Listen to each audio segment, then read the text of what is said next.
This episode of the Smoking Tire Podcast is brought to you by Auto Tempest. Autotempest.com is a beautiful search tool that helps you find the car you're looking for, even if maybe you don't know you're looking for it. You know how guys like us, car guys, spend hours and hours on Craigslist, eBay, Car Soup, Cars Direct, Yahoo Autos, pick all of them, right? We browse, we want to find that car that everyone else hasn't found yet. We want to be the one to find it. Autotempest.com searches all of those sites at once and then compares results with AutoTrader and all of Craigslist, not just the local section by you, all of Craigslist nationally.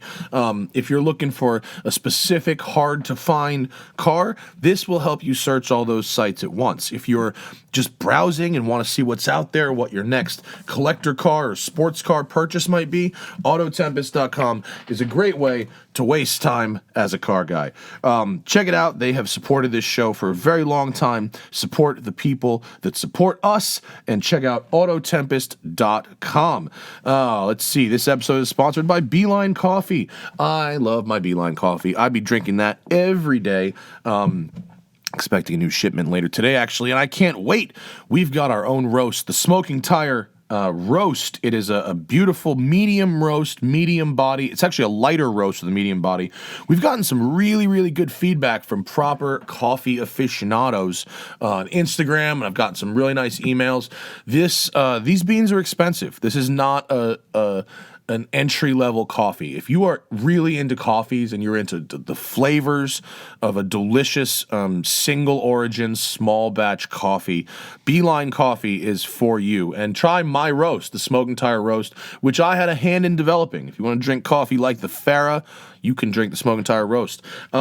Code TST will get you 15% off anything in the Beeline Coffee store, up to and including annual, monthly or annual coffee subscriptions.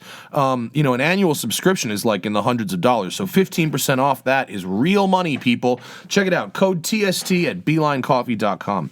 The Smoking Tire Podcast is brought to you by Dylan Optics Sunglasses. I love my Dylans. I'm on probably my 50th pair of Dylans. I recently got to go out to Scottsdale, Arizona, where the final assembly as well as the engineering and development work of Dylan Optics sunglasses goes on. Some of the special coatings are done in Japan, and the plastic for the frames I think is sourced from Italy, but the final assembly and design work is done right here in America, Scottsdale, Arizona.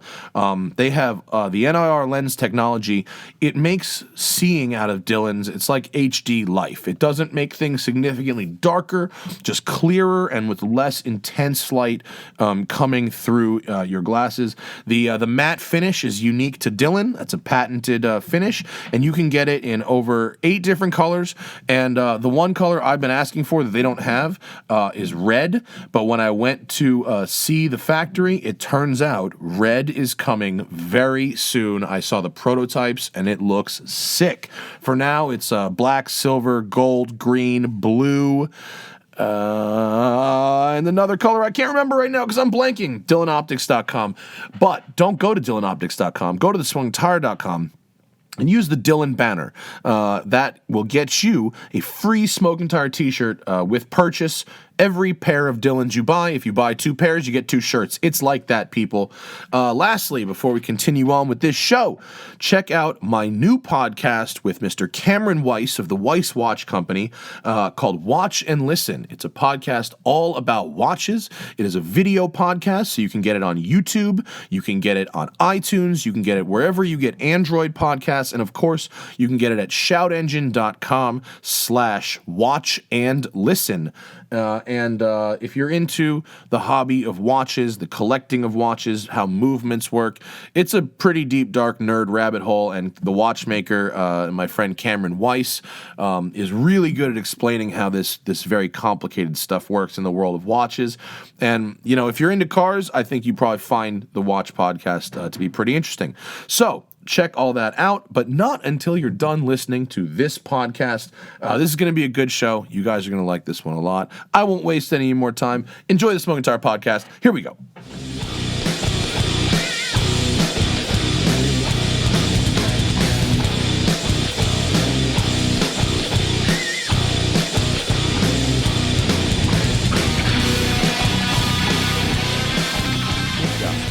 Hello. Flip your for real. Hello. This is the Smoking Tire Podcast. That was like, what's that guy's name? Wow. Jesus. Pat? No, oh man. I can't start a show by dropping a reference and then Emo Phillips. Not even I was going for an Emo Phillips. Oh, yeah. He's interesting. Yeah, he does a weird inflection like this. Hello. What was Emo Phillips from? He's a stand-up comedian, Tim. Ah. Yes. He's a sort of an obscure one because he does the weird inflection. It's a little bit niche. Got it. It's funny very for unique. 10 minutes. It's tough to listen to. Yes, it is. I've only heard him on satellite radio, and I'm like, oh, okay. And that's why. It's tough to listen to. Yeah. Yeah. What's happening, people? This is, it's a Monday. It's President's Day for us. That's going to get frustrating for someone listening to this 4 weeks later and going, Yeah, like, not right now. It's not. Record more on time, people. We can't because I'm going away and I'm going to be gone. So we had to ramp it up and then you ramp it down. And you ramp it back up and then you ramp it down. This is what happens when you have a portable lifestyle. Where are you going? Galapagos. Dope. Everyone's a lot of sympathy for me there. We're going to the Galapagos. You're going hunting there, right? Yes. Cool. I hear the turtle soup is fantastic. We're going to look at creatures up close. That's cool. Yeah, that'd be place fun. Is gonna be incredible. Yeah, we do that next week. So we ramped him up, now we ramped him down. So this is going to be a two-parter episode of the show. We're going to talk about some things that have been happening locally, sort of in our lives around here with some cars. And I drove the Lotus Evora 410 and the Giulia. Zach went off-roading in a rented Jeep. Yeah. And then we're going to throw it to a segment we recorded a couple weeks back at Buttonwillow with Travis Okulski and Samish Smith of Road and Track. And I hope that we recorded it in like race control room after a track day. We did. It was like the upstairs office. Yeah. And the mics on that will be different. We only used one Yeti mic in the middle, I believe. It was a portable so it'll setup. just sound a little different than this sounds right now. But it's fun, and those guys are the best. And any opportunity to have Travis and Sam on the show, we're gonna take. So we had the Hellcat wide body up there. Yeah. Track day, bro. Track day, bro. Track day, bro. Hellcat wide body track day. Wasn't terrible at the track. A little set of pads and fluid could go a long way in that thing. It was markedly different from the standard Challenger Hellcat. Oh, it was way better. Pretty surprising. Much more stable. Way more stable at speed. Way more stable at speed than the standard Challenger Hellcat. The levels were a little wonky at the beginning. Now we're speeding again as well. We are all glorious. Yeah. Okay. Man. So I spent a week with the Lotus Evora 410 Sporten, and that's the newest one. It's the lightest one. It's the most powerful one. It's got the supercharged 3.5 liter 410 horsepower, and it weighs.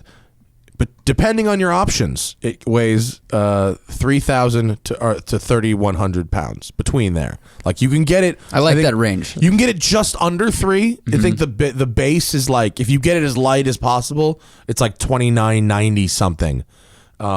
Still has air conditioning. And if it's the heaviest, the heaviest one is like 3,100. What's the difference?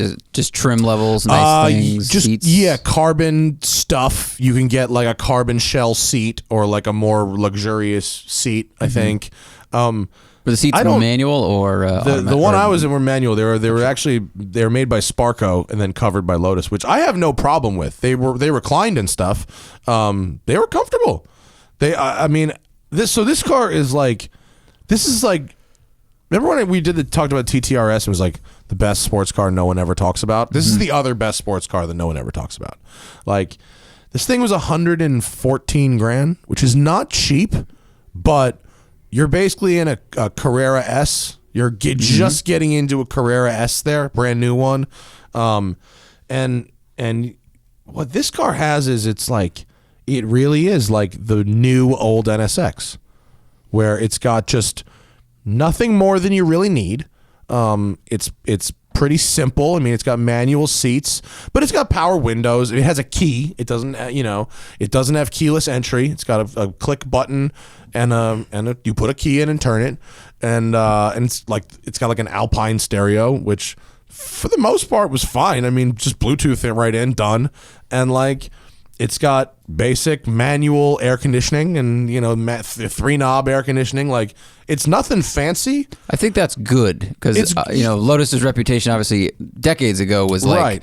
everything turned off all the time. So Right, just keep it simple. It doesn't need to be fancy because, like, the stitching is really nice. The leather was really good. The quality of the materials was good. Like, the actual, like, the contrast colored yellow stitching actually, like, I looked at it very closely. Like, it was lined up really nice. Like, the body panels, like, the gaps were really good. Like, it was a very tight, like, it's a really well put together car. Like, it felt tight. It just wasn't fancy, but that's okay. I mean, the shifter action and the pedals are great. It makes a great sound. Doesn't really put up a fuss. There's some little small volume things. Like you have to like turn the key and then press the unlock button on the key when it's in there. Still does that. Still does that. So weird. I don't know why they haven't got around that yet. That bin's not empty. It still does that with that bin's only about halfway down that bin. And then it's got a nice 6-speed manual shifter, and you have to pull up the little plunger thing to put it into reverse. And the plunger thing, like the car I had was a brand new. Like it had like 200 miles on it when I got it. The plunger thing got a little sticky, and I had to like nudge it back down. And the Lotus dude says like that happens when they're brand new, and that it lubricates itself or whatever. So it wasn't a big deal. But I dailied it for a week. I put like 400 miles on it, and it's fine in traffic, and it was comfortable. And I fit my Pelican case behind the front seats. I saw that. That was impressive. Yeah, it was awesome.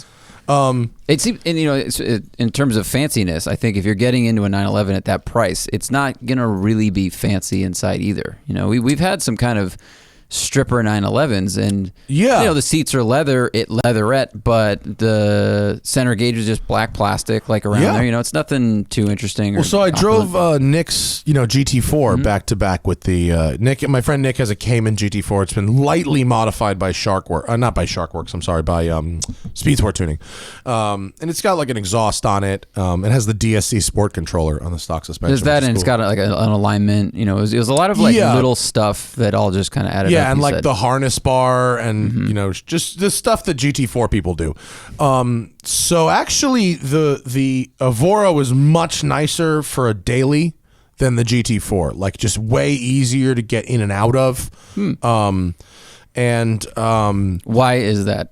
Was it just the way the door opens? Or? The side bolstering and stuff. The Porsche had the optional like bucket seats. And it's just like, it's much more like getting in and out of a racing seat, whereas the Evora, you can just sort of twist. You can't twist sideways in a racing seat. You have to like, kind of out of it. You have to like hop over the fence. You have to hop over the hard sort of side sill, whereas a normal seat, you can just sort of twist and get out. And that's not just a fat thing. I think it's the same thing if you're skinny, because the race seat is designed for a... Well, yeah. I mean, if you basically, when you sit in a race seat, you have like a 6-inch wall on the side. You have to go around that. It's or like over the turnstile. Right, exactly. Yeah. So getting in and out of the Evora was a lot nicer. And the Evora felt significantly quicker in a straight line. Lots more mid-range punch. Same weight, roughly, as the GT4. More horsepower. With a supercharger forced induction power band versus an NA 6-cylinder power band, and without the drag of the wings. We were up on that road that we liked. That's the big fast road, and so certainly from 100 on, the Evora was a lot quicker than the GT4. It would be a great option. Like, it wasn't as like hardcore. Like if I actually wanted a track day car, like I think the GT4 felt a little more race car-y, like especially with like straight pipes on it. Yeah, and that one is also a little bit different. That one's been modified. The stock ones aren't exactly like that. But so it's not a perfectly fair comparison. But nevertheless, like as someone who's been pretty diehard Porsche in the last year, like you'd think that if I went back to back with like what is supposedly like the greatest Porsche right now, the Porsche, a car that is pretty much universally agreed is awesome, versus this car that nobody talks about, I actually in a lot of ways prefer driving the Lotus. What is the price point of the GT4 right now? Well, they're not making them brand new right Right. now. So used, they're still like $100,000. They're like 100. Okay, so they are price competitors as well. They're pretty close. Yeah. They're That would pretty be close. tough. I don't know. It would be, yeah. I mean, Because I didn't. I have to admit, I didn't drive the Lotus, but looking around it, I was like smitten with like the carbon trunk, the way the hinges were made out of like block aluminum. Like it looked very interesting. It looks really nice, and it doesn't. There's a couple, like, pull up this picture of the interior, Tim. There's a couple little part spin stuffs that I'll point out. For instance, on the left, the mirror switch and the headlight switch on the dash on the left there, those are the same as in my Focus. And there's a couple of other, the window switches are the same, are Ford window switches as well. Like, that doesn't bother me so much. Like, it's a round knob. It's not like a shitty knob. Like, there's, you know what I mean? It's just, that kind of stuff is fine. Nothing really felt cheap. It all felt well, tightly screwed together. The only place is the actual door handle is plastic and painted to look metal. And it's not like, all right, but you put your hand on it a lot. Right. So that one was just like a little disappointing. It wouldn't keep me from buying the car. And to be fair, that is done in lots of cars these days. Yeah. It's not the end of the world. I didn't get those seats. That's a GT 430 So seat. there's some of these like first impressions where you just get in and look around, and it's almost one of those subconscious things. Like you okay, that's the window switch. Who cares? That's this. Yeah. But the way you see it, kind of on a subconscious level is all right. It's not as original maybe as the Porsche is. And the Porsche has probably part spin with the rest of the lineup. Yeah. Well, but the Macan and the Porsche Panamera stuff and all of them. Yeah. Versus Look, Porsche is a vertically integrated company. So, Lotus can't do that. But here's what Lotus can do. So this Lotus, they managed to get simple right. Like every other company, in order to build a car that rides good and handles well, they build an adaptive suspension or something, right? And they try and get the best of both worlds. And this Lotus really demonstrates that you don't actually need that. It has a sport button. The sport button sharpens the throttle response and opens a valve in the exhaust. Like, that's it. And it has just good suspension geometry so that whether you're driving on a fairly crappy urban road or a bumpy canyon road or a very smooth road or the 405, the highway or whatever, it does all of that really well. It finds a really nice middle ground in all of that, and it really has very few vices. I mean, I ran errands around the city, and then I drove it on a highway road trip 100 miles, and then I spent a whole day in the canyons running back and forth, and then it's really pretty exceptional at all of those things. Very nice car. Very nice car. So here's the other thing. The kicker to that is, we gave the car back. The video, by the time this podcast is out, the video will be out. It's obviously a positive review. I really enjoyed the car.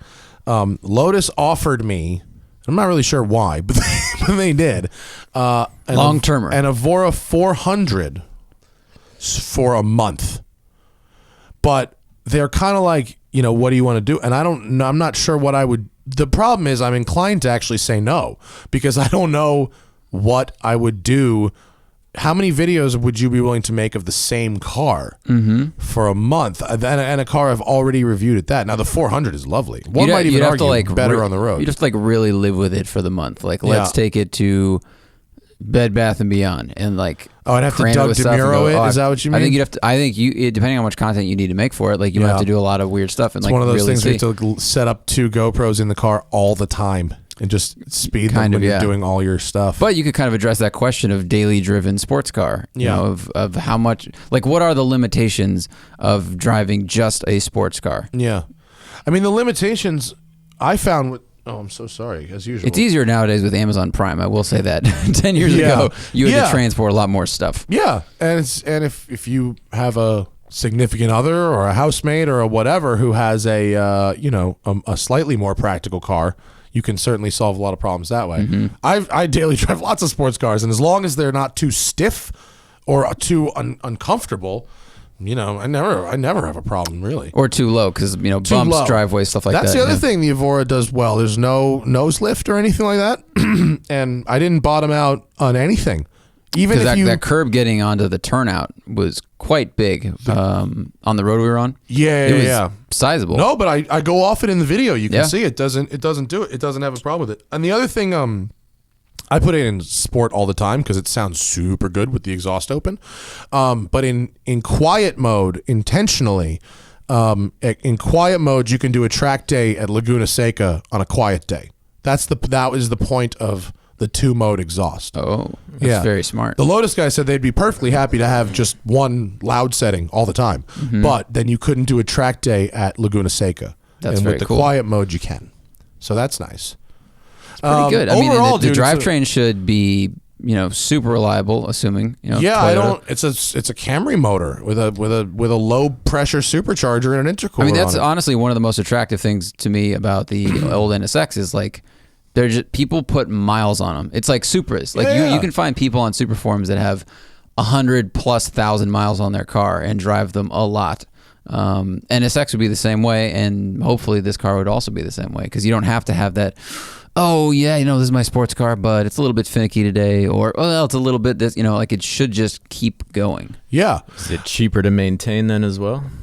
Apparently, the services for Evoras are very cheap. And based on looking at online, the Evora, I wouldn't buy a base Evora, but I would starting with the S. The S's, they bottom out around $50,000. So I'm not saying you should necessarily buy one used. I love that plaid. That looks great. But it's definitely, and I can't necessarily say, oh, you should definitely buy one instead of a 911 or buy a 911 instead of it. But like, it's one of those things where it's like if you don't want a 911 because everyone's got one of those, if you don't want something that everyone's got, another M3, another whatever, I think you could drive this car and probably not have a lot of issues with it. I mean, these cars aren't really known to have a lot of problems. They're not like horrible, and apparently the services are cheap. I think it's really cool, and it's nice to have a alternative in that price range because that was like the Vantage, like the V Advantage range, the Vantage GT type thing. Huh? So it's cool to have another AMG offering. GT, is in there too now, huh? I think those things drop. They get like rocks. expensive real quick. They though. do, but boy, do they drop the second they go out the door. Yeah, the used That's ones are like the other 90 thing. now. Plus, that's 4-liter twin turbo, and we'll see how they age. But I would. If I was going to buy a car like this and keep it for a long time, I'm going to go V6 Camry motor. The Evora is this is a car you could definitely drive it every day, and you could also have one as a weekend car and probably enjoy the shit of it. And I bet it would be the one thing if they want to send me that 400 for a month is I'd want to go do a lot of racetracks. I think that's the one thing that would make it is if I could do a lap of California, where I just did like all the it was like Sonoma, Laguna, Thunderhill, all the way around. Like that would be pretty kick-ass. That'd be very kick-ass. That would be a fun thing to do with that car. And I think it's really good looking. Like I really like the shape of it. Yeah, I didn't get a lot of really like awesome. side of the road love. Like I didn't get like hate, but not a lot of people were like ooh, the way they have been with like other cars. Like I just had the Giulia Quadrifoglio for a week. I got a lot of gas station love in that car. Randoms, not necessarily car people. Just going. Were they saying what is that, or they're just what like, is that? That's pretty. Where's that from? Just I got a lot of gas, and I did not. Granted, I was in L.A. with this, and this is and I was in like the middle of nowhere, sort of with the Giulia. Well, I was just wondering if LA either knows too much and they know that it's not a Ferrari, or do a lot of people here just think because it's got a little bit of a 488 shape? Do they just go, oh, it's another Ferrari? Like, do the uninitiated think it's just another Ferrari, and the initiated know that it's not, so no one cares? I think it is I think it doesn't carry a lot of weight in street cred or like with randoms really, because it's a relatively conservatively styled sports car that doesn't necessarily have a prominent status symbol brand behind it. So it doesn't look crazy. It's not expensive. Yeah, like a Polaris Slingshot is not a good thing, but it looks crazy, so it gets you those eyeballs you're looking for, right? And then a 911 and a paint to sample color, or a Ferrari GT car is not a crazy styling exercise, but it carries with it. Oh, you see a paint to sample 911, you go, all right, well this guy went for it on this one, you know. I would actually say that you would recognize that, but most people will after a year just go, oh, red 911. Yeah, that's true. Cool color. Yeah. True. Okay, we could take it further, but I just don't think it just didn't get a lot of side of the road love. But everyone who went in it was like, oh, this is very cool. That red plaid was sick. That's a very the plaid cool interior. Yeah, that's cool. That's the other thing is I would feel very Lotus. I think is a company that like would be happy to work with you if you were like, listen, you know, I'd like plaid. I think they'd probably find a way to make that happen. They would just call up Liam. Can we put some plaid in this one? And they were very proud of the fact that you can get a lot of colors now. Apparently, you can get this thing in like 25 colors. Well, they use rescued kilts is what they do. So they, you know, this is. They painted one green for Jack. Look up Tim. Look up Jack Baruth's Lotus Evora. He bought review. one. No. He went to Germany. He went to England to pick one up at the factory and do his trip where he ran across Germany. There, avoidable contact there. And they painted that for him, just so he could have the color he wanted for the story. Isn't that gangster? That's ridiculous. Apparently either tried to buy that or something. I mean, it looks very good, so they'll sell it. I think if you wanted like polka dots, they wouldn't do it. But that color's dope. I think Travis talks more about that later in the show at the Buttonwillow interview as well. I think because he got to go there and he was jealous of Jack's experience, but his experience was still amazing. Travis got to drive the 430, which is the so if the Evora 400, let's say, what would the equivalent? I don't know what the equivalent is, but like, let's say the 410 Sport is like a GT3 because it's got this carbon fiber hatch, and then the GT 430 would be the RS, where it's like the super bucket seats and the bigger GT wing and like, you know, even less weight and I don't know, maybe no air conditioning or whatever it is. But Travis was like jizzing himself over that because he had a racetrack all day. Yeah, like for like literally 5 hours. They're just like, have a good time. I've never been able to go on a Lotus press launch, and in fairness, I have been invited to 2 of them, and I haven't been able to go for scheduling reasons. Everyone who goes says they are the greatest. They say they were like someone. I think it was Mark Baruth or someone. That looks like that's from Nürburgring or Spa or something. But Mark Baruth wrote about one at Gingerman.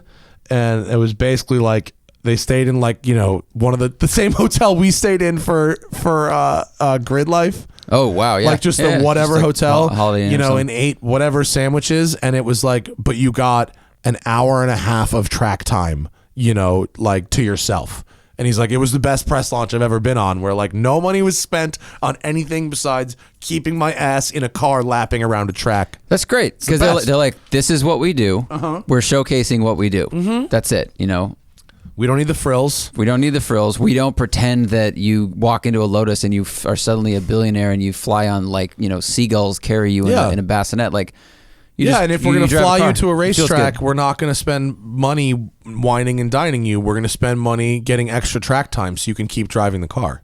I think that's great. And I think that really speaks to what the car is about and how well it can handle track time, too. Yeah, Jack says you can hammer that thing at a racetrack all day, and it's golden.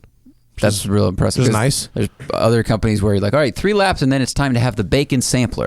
It doesn't actually have a temperature gauge. It has a cold light and a hot light. That's it. When you start it up, the cold light is on, and after a few minutes, the cold light goes away.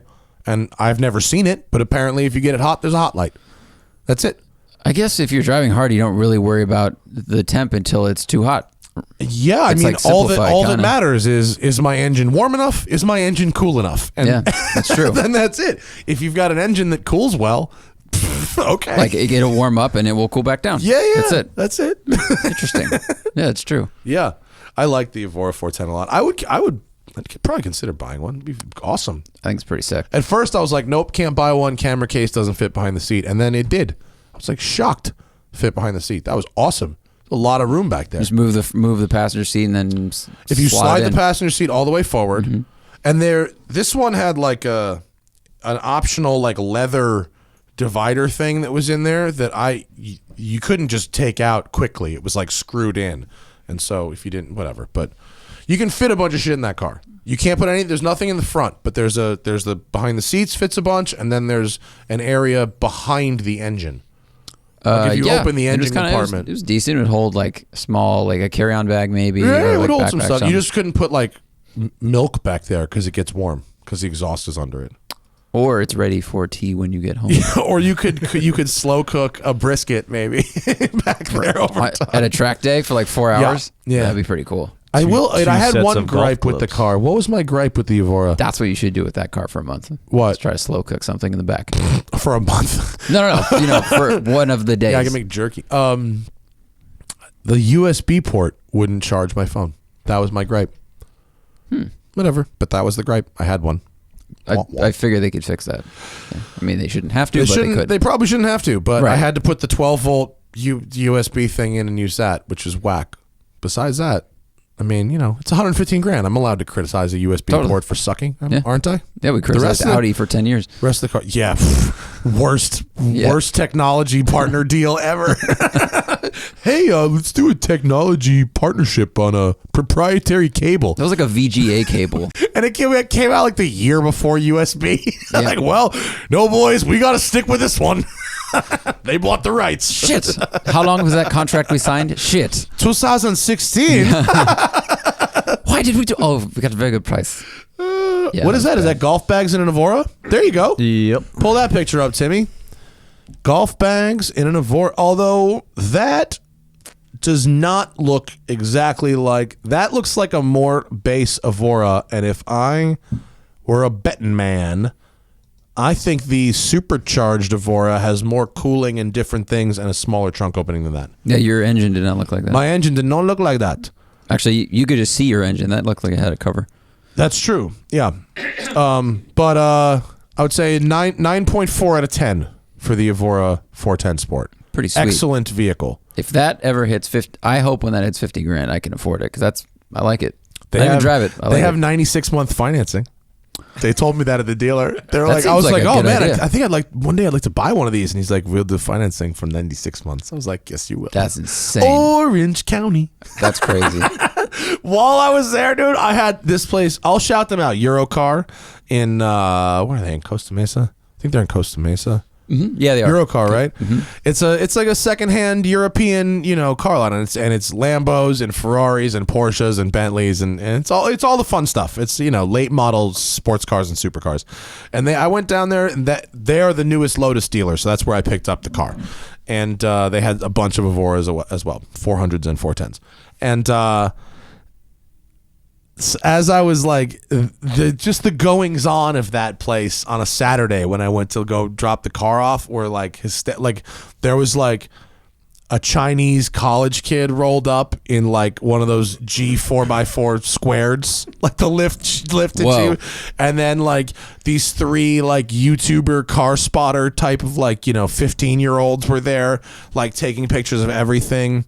And then there was the guy with the model car. So there was this dude who was actually coming on the podcast in a few episodes. I scheduled him, who was there with a model car that was like this big, and it was $150,000. And he was trying to pitch building an actual car for like millions of dollars. So to clarify, it wasn't a model of any existing car. No. It was a prototype. It looked like a concept car with a central driving position. It looked a lot like the AMG Project One. It looked a bunch like that, but different details, etc. But like big glass canopy kind of thing, and I guess this guy's gig is building and selling one-off hypercars or whatever you want to call them, one-off supercars for millions of dollars. To people who already have everything else, which is crazy. And I'm very curious to talk to him about. Most people sell hypercars, with renderings, or the idea of them with renderings, and this guy's like, no, I'm going back to like a thing you can touch and walk around. Yeah, Very apparently strange. they have like a clay modeling studio. Like this company does like other things for as contractors for other. Smaller sports car companies and whatnot.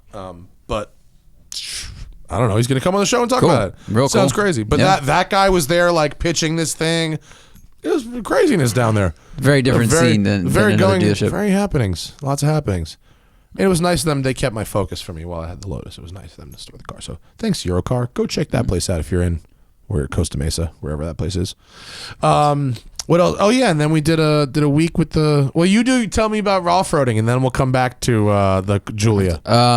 So the point of off-roading is that the girl I'm dating has always wanted a Jeep. Yeah. So for Valentine's Day, I rented a Jeep. Like color she wanted, not the specs she wanted, but whatever. She likes old. She's like, I like old shitty Jeeps. I was like, well, good. You have a cheaper hobby than we do. And she's never really been off-roading. She likes camping and stuff. So I figured this would be a good entry into that. Like she's going to drive the whole day. We're going to feel two-wheel drive, feel four. Like we went to the practice area at Rower Flats. Oh, you went to Rower Flats? Yeah, so I went there. Timmy, that's where we took the Land Rover. Which is hilarious, dope. which we will, I'll explain why it's hilarious in a moment. So so we get there and we switched. It's like, you're driving all day. This is for you to learn how this feels. So you said old and shitty Jeep. How old and how shitty? No. The Jeep I rented was like a 2016. Oh, okay. I don't want to say where I rented it or anything, but it was like a new good one. Yeah. Two-door or four-door? Four-door Wrangler. Four-door Wrangler. Okay. Indeed. Yeah. Electronic, sway bar release and lockers and stuff like that. No, if she bought one, she'd buy an old shitty Jeep and like take the doors off and clean out with a hose. This was a good new Jeep. And so we go to the practice area first, which is like, let's have you experience tire slip in a controlled environment where we're not on the top of a hill with a spine where you're going to be worried about that. Like there's nothing's going to go wrong here. Yeah.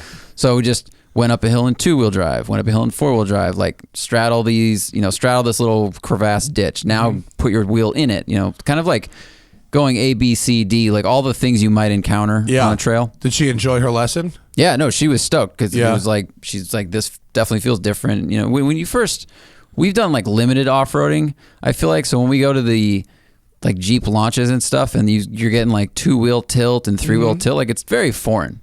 For the amount of driving you and I have done, it was. That is a strange sensation. More so a few years ago. Now it doesn't. Once you go across a state in a fucking Previa, you're like, whatever, dude. This 12-inch boulder is no problem for this $100,000 Range Rover. I did that in a Previa.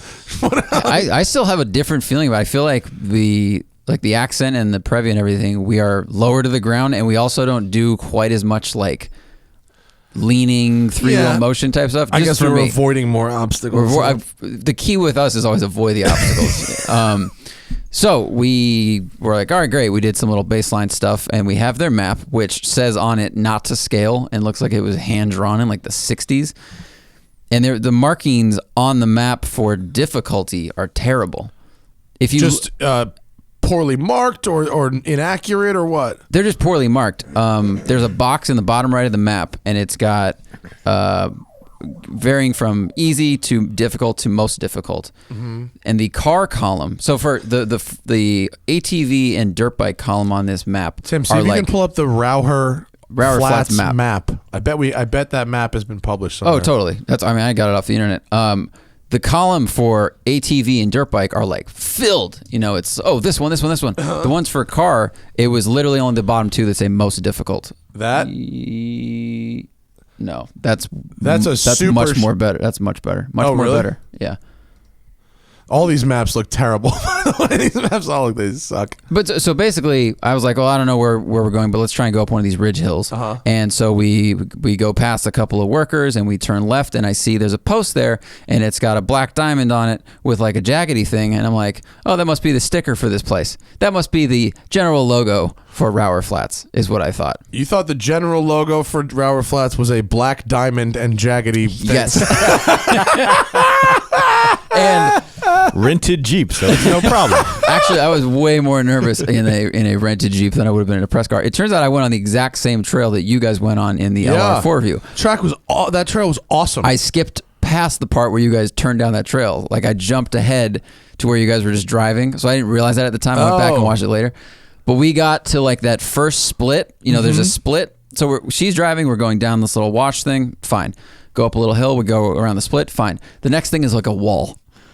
It's like, and she just stops. I'm like, well, let's walk it and see what it looks like. Get out, walk up it, and look back down at the Jeep. I'm like, maybe we'll turn around. This might be a little intense for your first day. Yeah. Turning around was an interesting deal. Like it's just narrow there. Don't you think it would have been easier just to continue up that wall and find a safe turnaround? I backed down to where it was flat. Okay. I didn't turn on the hill. I backed all the way down to the other thing. Oh, that looks like about this, give or take. Give or take, that looks like about the section we're discussing. This place, Rower Flats, if you have this trail, if you have a, I don't know, medium level of off-road ability and a reasonably capable four-wheel drive vehicle, this trail's gangster. Go watch my Land Rover LR4 one take with Thaddeus and Timmy, and we take a stock LR4 up this thing. Oof. That's well, okay, yeah. So here's the asterisk. Pull that picture up. Is you can end up like that guy who looks like he's seen better days. Okay, so this is a good segue. So we turn around, we go back to where the workers are, and I go, hey man, do you know of any trails here that are like beginner medium, like trying to, because for your first experience off-roading, you don't want to go to the Black Diamond. Yeah. You know, so she would have been freaked out. And then I was like, rented car. And I was like, yeah, because we went down that trail and it seemed pretty gnarly. He goes, that's why it had a Black Diamond on it. I was like, oh, he's like, and it gets gnarlier. And he points up the hill. He's like, you see that white thing next to the trail? I go, yeah. He's like, that's a cross because someone rolled down from there, which he points farther up the mountain. Yeah, yeah. And he goes, that's what the locals just call like death slope. It's Diablo Hill. No, it was. You almost went up Diablo Hill, bro. He said that this guy had a great shirt on that says, I'm drunk and I know shit. Oh, yeah. Yeah. So did you find a blue square or something? No. The only thing we could find, there were a lot of blue squares, but they all the ones we passed said only for dirt bike ATV. Oh. So it seemed like this place, as cool as it is smaller than Hungry Valley by a lot. I'm sorry. So we went on like a fire road or something, which was, first half of it, she was like, oh, okay, this is still interesting. And then the second half, she's like, yeah, this is fine. Yeah. But sorry, I should have done it. I wish I had that's not your fault. considered that. Not at all. Huh. It was way prettier than Hungry Valley. It is way prettier. There was nobody there. Yeah. Like I thought we were the only people more driving. It was prettier. awesome. Yeah. Hungry Valley is great for practicing off-roading, but it's just not it's dusty and windy and like unless it's the most perfect day, it's just not a pretty place to take a girl on. Exactly. Big Bear's a good place to go. Endless trails running around there. Oh yeah, where maybe we went. not. Yeah, we had a good time there. Yeah, there's trails up by Big Bear. Oh, that's right. I mean, so much further transit to get there, but the trails were lovely. If you wanted to go camping, it's more which mountainous. I do. Like, and I mean, I came out of this trip once again going, off-roading is really fun. Yeah, we should Like, do that. We should go- grab a few trucks and do like an off-road comparison camping Sold. trip. Yeah, we should totally do that. I could probably sell that to somebody. Go camping. Maybe Travis will buy it, and we can do a road and track SUV comparison test. That night I was looking up like how much are Let's do a JL, a Wrangler? ZR2. Yeah, what's the new Wrangler cost? Like $45-50? Is that what they're going for there now? So probably with all the what stuff else on is it. in that? It's Colorado Wrangler, ZR2 4Runner. diesel. that's ZR2 diesel. What else is there? Pathfinder's out, right? Is there an Xterra Yeah. still? Nah. What's the Who else Ram makes Rebel? something? That's huge. I know. Depends on the trail. Oh, I guess Grand Cherokee. Of course, Grand. Yeah. Or do you include Grand Cherokee if you have Wrangler? Do you only give Fiat, Chrysler, Jeep one entry? Wrangler's a I think lot you do more one. hardcore. Huh? Yeah. ZR2 is more hardcore. Who else makes? Oh, G-Wagon. TRD Pro, Brah. Tacoma. There you go. Yeah, You invite 2019 Johnny G-Wagon. Lee. That's the dun dun dun where Lieberman shows up with a G-Wagon 10 minutes into the video. But wait. But That's what wait, he sounds like. I have a G-Wagon Just full like of bourbon. and then John Bothwell shows up in a Model T. It just chugs in reverse up the whole hill. That would be a Totally. good one. Let's do Wrangler versus Model T off-roading. That'd be fun. I could probably sell that. Be You heard it be here, a slow folks. trip. Yeah, For it the would. first transit would be slow. It would, but Lots we of could do fixing. Yeah, that'd be cool. it. So, what was your? What did you learn about how to teach someone how to off-road? Was there a technique that worked better than others? I don't know what it's like to teach someone how to off-road. Never tried that. For me, it was most people don't ever experience tire slip. They don't ever experience lean. I mean, even a moderate amount of body lean. Like I still get shook by it a little bit. But think of like your normal drive commuting. Your car is basically flat for life. Yeah. So it was interesting to see someone just maybe putting the car at like 5 degrees. Yeah. One And tire's kinda in be a like, trough, "Ah!" and do that Yeah. exactly. So I just tried to go through the different experiences you might have when you are then on a trail. Yeah. So that then when those happen, she wasn't freaked out, and that worked really well. Not to like toot my own horn, but she's like, yeah, if we hadn't done that down there in the controlled area, like right now, I probably would be way more nervous. But and even like, next to a steep ledge, we like found a couple little hills to climb. It was like, this is like what we did. It's just if you get it wrong, now we die. Yeah. But you won't, you know, because you've done this before. Yeah. That's excellent. Yeah, we were teetering on two wheels with the LR4, if you remember. Really? We did a couple, yeah. And we also, I think, nicked a wheel on a rock. Yeah. We didn't get out of there quite scot-free. Although that thing had like 21s on it or something. It was ridiculous. It did have big rim. And we did zero preparation whatsoever. And I felt, that's what a Range Rover does. A Range Rover is preparation. No, you just go. Right. that's what I definitely watched that video again. I was slightly embarrassed that we turned around on that because you guys did it with like all season tires and everything, and I was in like this like slightly lifted Jeep, but it was cool. I would love to go back to that trail again and do that trail again and be a little more prepared than we were. Like bring like drinks.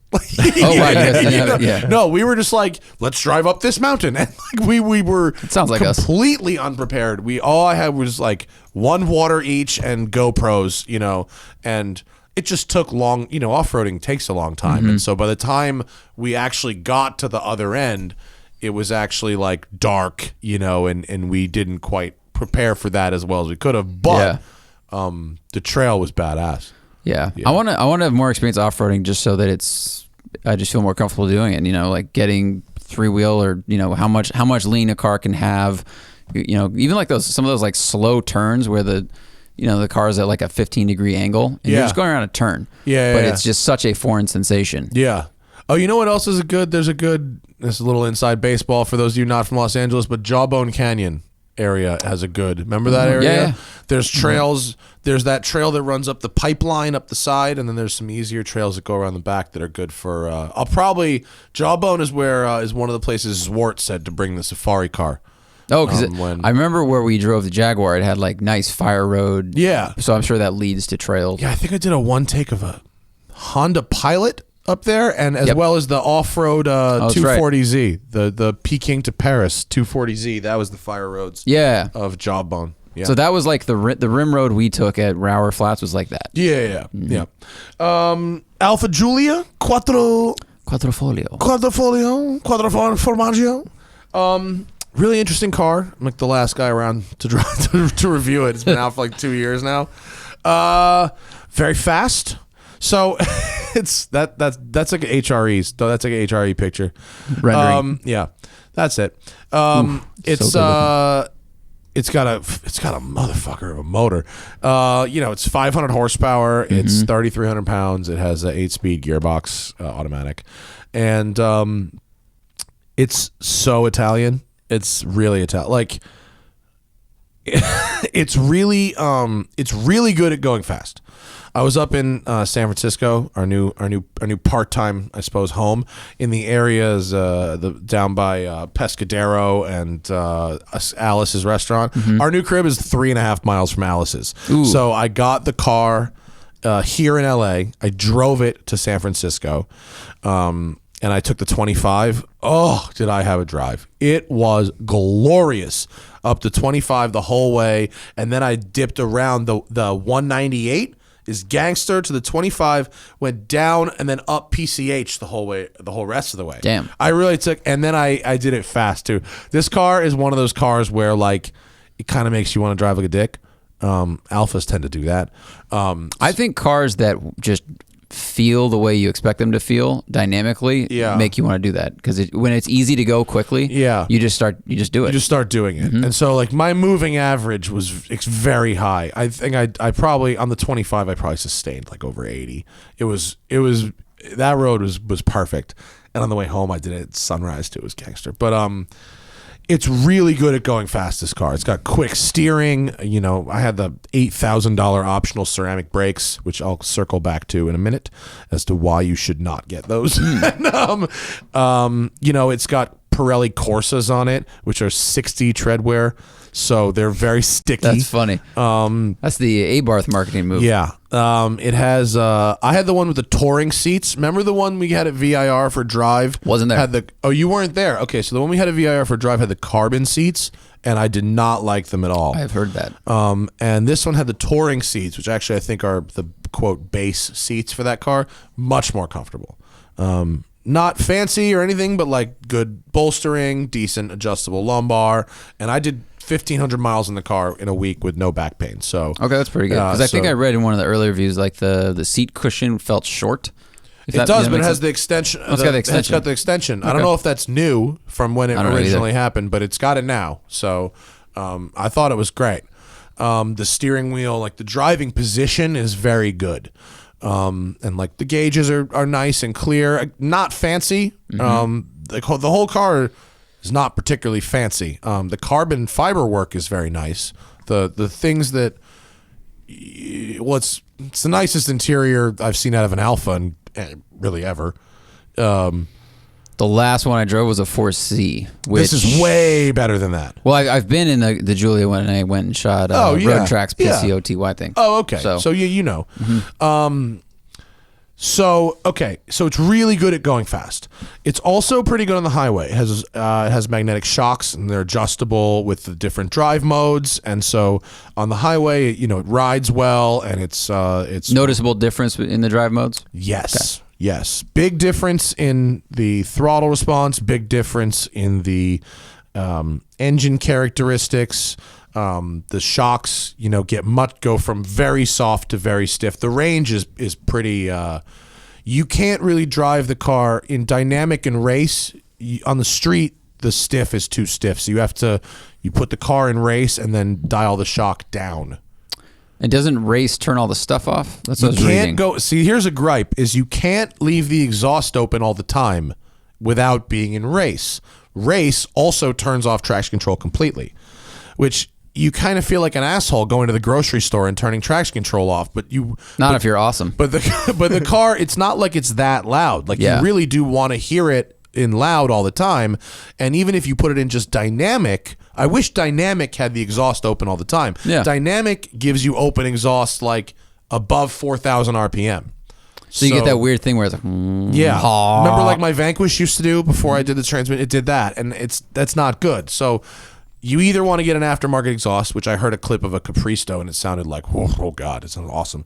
Or you have to put it in race, in which case you don't have traction control. Right. So I didn't have a problem with not having traction control. The car's got a lot of grip, and I think I'm a decent enough driver to not have a crash in the dry. I don't need traction control, but some people. But I'm driving to the store, and Hannah's looking over. I'm like, what are you turning off traction control for? And that leads me to... You watch. Well, remember, Hope you got a sponge in your pants. Well, it used to drive me nuts when Morningstar was living out here. Anytime he would get in the car, he would immediately turn off traction control. And I'm like, Tom, we're going to dinner. What are you doing?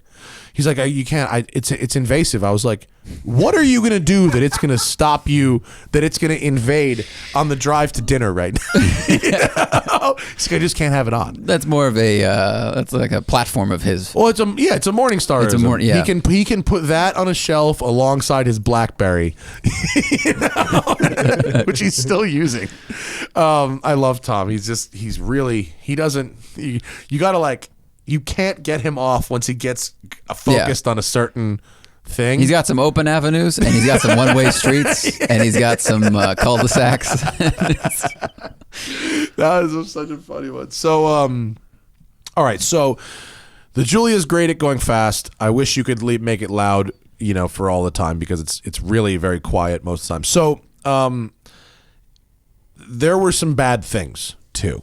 As much as I enjoyed driving it. Okay, so points for it looking good, points for it being apparently built well, points for it being comfortable for 1,500 miles, points for me taking the long way up and back, even though I definitely didn't need any more canyons. You know what I mean? And I spent 2 full days in the San Francisco canyons with this car. Like, I basically did nothing but drive this thing for like 4 days. Because the second canyon trip back is voluntary. The second one is 100% voluntary. 100%. If you were over it, you would have Highway 5'd it. Right, because the way this road works is like when you leave, it doesn't matter. It's voluntary. Well, okay, for people, real quick, there's 3 ways to get to San Francisco from LA. The fastest way is the 5, which is dead straight. You can see it from space. It's a ruler.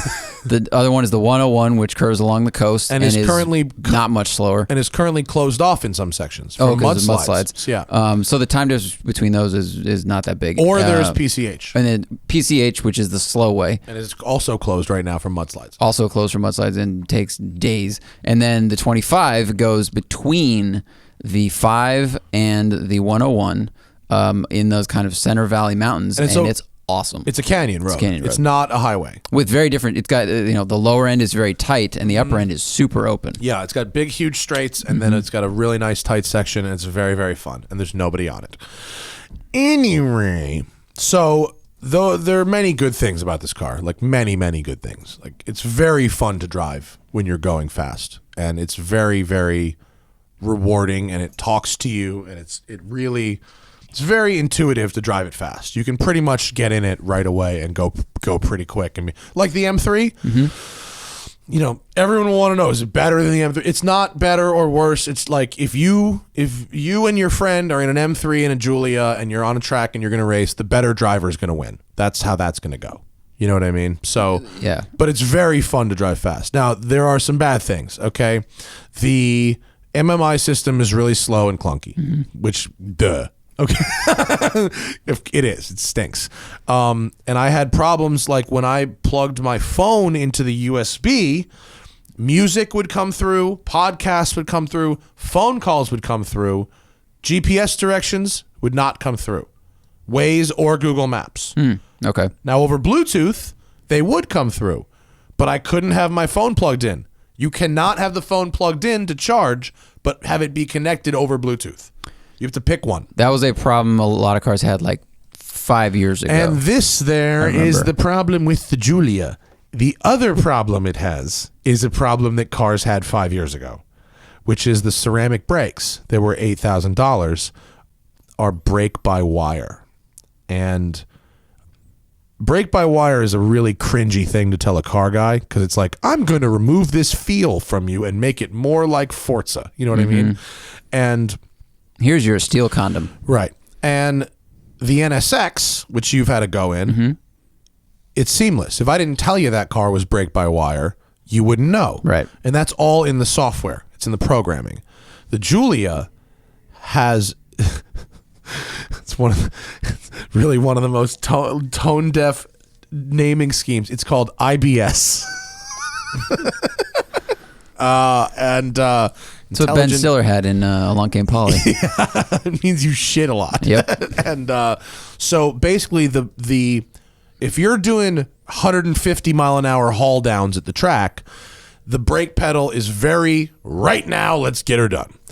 But if you're sitting in a Los Angeles traffic jam and going from 0 to 3 to 0 to 3 to 0 to 3, you only need like 1% brake pressure to haul the car down from 3. But it is not possible. It is not possible. You cannot brush the brake light enough to get less than like 7% brake pressure. Okay. So it's jerky. Wow. So Hannah gets, and I didn't notice it so much at first. I was sort of like, because race car. And then Hannah gets in the car to go to dinner, and she's like, did you forget how to drive on the way up here? And I'm like, what do you, she's like, you're jerking the brake. And I'm like, it's not me. It's the, so I went to visit Musto. I go, Musto, drive this car. And he's jerking the brakes. And I'm like, and then I take my shoes off and I try and drive it barefoot. And I cannot press the brake light enough. The lowest setting to come is too to high. a smooth stop in traffic. Now, I haven't driven. This is the only Giulia I've really driven. So I asked Jack Baruth and I asked people who, if they'd driven ones with the steel brakes, and apparently it's not quite that bad with steel brakes. Then there's another problem. When you turn the steering wheel to full lock, either way, okay? And this mainly happens pulling into a parking space or into or out of my garage.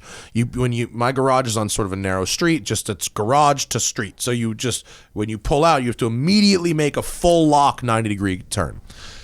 When you do that and then move either forward or reverse, the car goes gung, gung, gung, gung, gung, gung, gung. You know the feeling of like a diff locking up when you're making too tight of a turn? Imagine that at the front. So it's almost like the steering is quick, but it's almost like, and I'm guessing here, I'm not a mechanic or an engineer, I'm just trying to explain what this felt like. And I had 3 other people in the car that confirmed to me that I wasn't insane. The car was people who had driven other Giulias.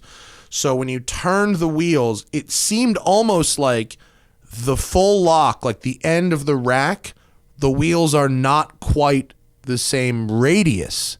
You know what I mean? So it's like one is like, you know, like being pushed or something. I don't know how the math would work on this, but it did that. Should ask it Bozy. sounded I feel broken. like he would know.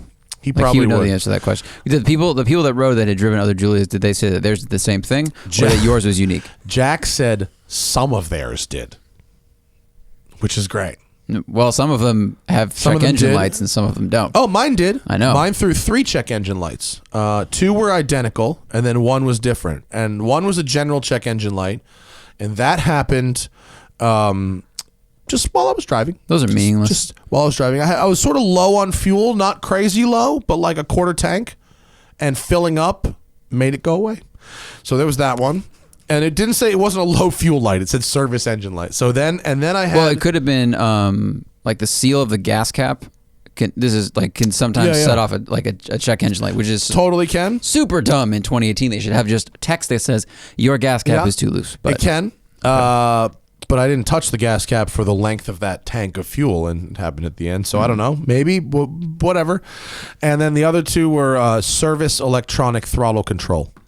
And fine. No problem. Fine. So it did that, and then it goes into limp mode, you know, and it won't let you rev it. And I didn't get stranded or anything. Like, I was able to drive the car, and in both cases, it fixed itself after a long rest, like a half-hour rest. Had like a half-hour off, unlock a couple times, and it fixed itself. I needed a long lunch, a cappuccino. You know, so it's Italian.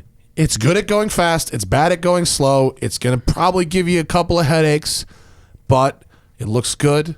You know, Are we at a weird stage where Ferraris are the user-friendly, reliable Italian car? They work. Yeah, they work. Interesting. I don't know. I don't understand why. I mean, it could be that the more money goes into more engineering. I mean, look, I didn't have a problem with the engine per se, nothing like no hardware broke. I had a couple computer issues. Well, I think we're at a stage where we're really not going to have many hardware issues. You know, I have this stupid rant where everyone goes, "This car lasts forever." They say it about 911s, they say it about M3s, they say it about plenty of cars. And I keep saying, no, you're saying the rotating assembly lasts forever because everything around that, and like you had your weird fuel issue on your 911, the thing under the seat, like the relay, yeah. There's always these coil packs. I mean, LS engines are pretty damn reliable, but like, okay, a coil pack goes out. Ask Rob Ferretti. Right. So it's all, we have so many computer systems, that is what is going to break. I think the metallurgy and that science now is so good. Yeah. You're not going to have like, oh, these rods cracked. No, randomly, probably not. I mean, well, you've had stuff like that. I mean, look, they put the wrong head gaskets in a bunch of Focus RSs, didn't they? Good point. And the E92 BMW M3s weren't all that long ago that they were having whatever that issue is with the, what is it, rod bearings? Rod bearings. The E46 had that too. They just get replaced. But all the problems really that I had with the Alpha, from the phone thing to the electronic throttle control to the programming of the brakes, that's all computer shit. Mm-hmm. You know, the fact that the brake-by-wire in the NSX is very good, and in this car it's really bad, is like, that's all in the software. That's the hardware. They might even use the same supplier for that. I mean, it could just be Brembo. That would be interesting because, you know, as we know with mechanical brakes, there are so many systems interacting, like the pedal itself and then the arm, like what's that made out of? How much flex does it have? Like, is it buttresses to make it stiffer or softer? Master cylinder size, like like the line size, like all those things can influence the feel. Yeah. So I'm wondering if the reason the steel brakes felt better than the carbon is if they didn't grab as hard, then even though that the small percent is 7 isn't enough to grab the car. That's exactly what I'm saying. Like the software could easily be just as crappy, but with less of an aggressive, pad and rotor to deal with it. Same thing. So maybe they can reflash it and just Maybe. I mean, this could be a software, a thing that could be adjusted in software, but like I would hope I don't that's think the benefit. the brakes were broken in my car. I just think that's how they are. But hopefully, because everything's electronic now, that they can go in and go, oh, okay, let's just tone back how much brake you get. Yeah. Because it's a computer. Yeah. And then, you can go about your day. Yeah. That'd be cool. Yeah. But it's when you list off all the things that happened, it does sound like quite a lot. But like Well, and it's a brand new car. I mean, that's it's hard. it's a little. It could use maybe a little more time in the oven. Yeah. A little bit. because I see them around. They're awesome. Driver's car of the year or something. It Best was the new Motor Trend car of the year. etc. Can we look up the list of all previous Motor Trend cars of the year, please? I'd like to see some other cars that they have named the car of the year in the past and see how well those cars have aged over Good time. question. Let's see. Maybe just Did you see Alex Roy's article about this? when he came up with the term motor trended. That's a good that's a good term. Interesting read. I really like that term a lot. No, you're gonna have to go find like a Wikipedia of it, Tim. They're not gonna Like list of Motor Trend a cars list of the year. of past winners. It sucks. They're really, I think they're real good looking.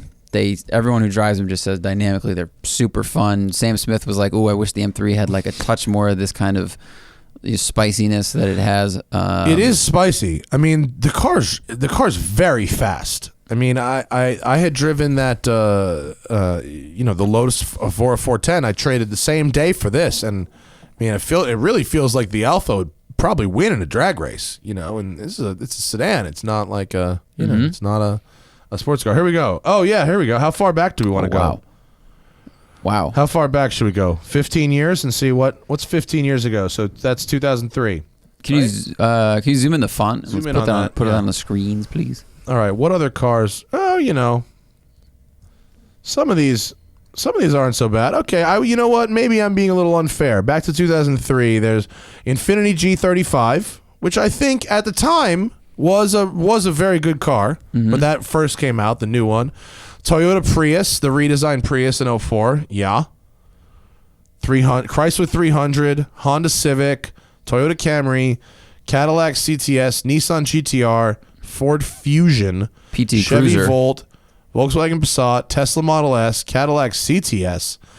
Wow, they're really trying to give that to the CTS so badly, aren't they? Volkswagen Golf, Chevy Camaro, Chevy Bolt, Alfa Giulia. It's not a horribly unrealistic list, is it? You know what I see on this list? I see like 50% of them seem to be like interesting newcomers. And I don't mean that in a bad way. Like Lincoln LS. I remember when that car came out. I just liked it. It was like pretty good looking. It was V8. Yo, the sedan. Lincoln LS shared a platform with the Jaguar S-Type, and it had a small bore, little 4-liter V8 in it. I worked at a dealership when the LS came out, and I remember thinking it was kind of cool. I still like the way they look. Yeah. I remember Car and Driver, I think, put nitrous in one. And they did a publication. It was like you floored it and it activated. It was pretty cool. I mean, so they have a, where was it? PT Cruiser. Like they have some weird ones in there that are like, look, at least this is doing something different. Yeah, Maybe and in not fairness, good, like I but- hate everyone hates the PT Cruiser, but how many of them fucking things do they sell? I mean, they haven't. If you go back to the '90s, they have some proper shit boxes. I mean, honestly, in '87, the Thunderbird Turbo Coupe was the car of the year. Fuck off with that. Ford Taurus LX in '86. Well, '86. Think the '86 Ford Taurus was the. SHO? No. Like that car was like from the future in '86. Really? Oh, The right, first right, Ford right. Taurus was like it came from the future. It was the first car because American cars. It was in Robocop. Look it up. Yeah, it was RoboCop's car. Yeah, exactly. That's what you're talking. Like the first Taurus was so dope. RoboCop drove one, and it was do just not black. remember. It was not even. It wasn't even like Back to the Future 2, where they tried to like up future it. Like I'm pretty sure it was just. It was a black. just a black Taurus. Yeah, go back. Look at. Yeah, the '86 Taurus was so futury. Which is Wait, so can you get a funny to picture look of at RoboCop now. in his Taurus though? I'm gonna look at the interior of this thing. Well, it's bullshit now. Oh no, I know it is, but But in for the time, in '86, the Taurus was a. Look at that! The What year is Robocop supposed to happen? He's from the future. Look at Robocop's whip. It's just a black Taurus. Oh man, this had. Why does everyone have Knight Rider cars and shit and Back to the Future cars, and nobody just gets a fucking junkyard Taurus and puts rattle cans and steelies and they're like, I'm Robocop, bitch. This thing had buttons on the steering wheel. Yeah, they did. Pontiac did that. Would love the buttons on the steering wheel as well. Yeah. Funny. But that car, no. So the Taurus, I'll give him points for the Taurus. That shit was influential as fuck. The Taurus was a proper game changer. Every American car, like in 1984, Tim, pull up a picture of like a 1984. Just Google 1984 Ford. Just see what comes up. Like F-150. Okay, but like every car, just share that over. Look how fucking it's like the death of chrome, right? It's boxy. And the end of, how old does Ford's 84 lineup look compared to the 86 Taurus? You know what I mean? The 86 Taurus was like wholly futuristic, curves. Yeah, it was a step. Yeah. And it was really the first car to do that. I mean, I'm pretty sure that predated any of the rounded stuff from Japan. I mean, the Accord was like boxy until 89. Very true. The Camry was boxy until 91. The Taurus was round before anything was round. It's true. Yeah. And that kind of ushered in the whole 90s. Everything was just round. And the Taurus got smoother and smoother. Even the fucking Beldar Conehead was from outer space, and he drove a Sable. He drove the Sable version of it. Ford Lincoln Mercury Sable. The owner of a Buick LeSabre. Your car's about to be towed. I took driver's ed in a Ford Taurus. I think I drove an 86 Camry. Oof. All driver's ed cars cigarettes. are always terrible. Yeah, mine did too. Yeah, that was cool back in the day. The driver's ed instructor could just smoke in the car. That was legit. My guy was definitely like a roadie for ZZ Top or something in the past. He's like, hey, Mr. C. The driver's ed route included going to get Mr. C breakfast. Oh man, I did a lesson with a manual transmission, and this guy took me downtown on a Friday night in Santa Cruz, and I stalled it like 3 times in front of lots of kids I didn't know, but my brain was like, all of these people will remember you forever. Everyone will remember your stall. Everyone will remember the stall in this shitty Camry. All right. I don't think the Giulia is a car of the year. That's just my opinion. I don't think that's a car of the year. I think too many people have had too many problems with them in testing to be a car of the year. That's just my opinion. I agree. Like Hanano around the street from my house. That can't be the best dive bar in LA. They don't serve liquor. I don't care how good the fucking burgers are. Just feel me? They don't serve liquor?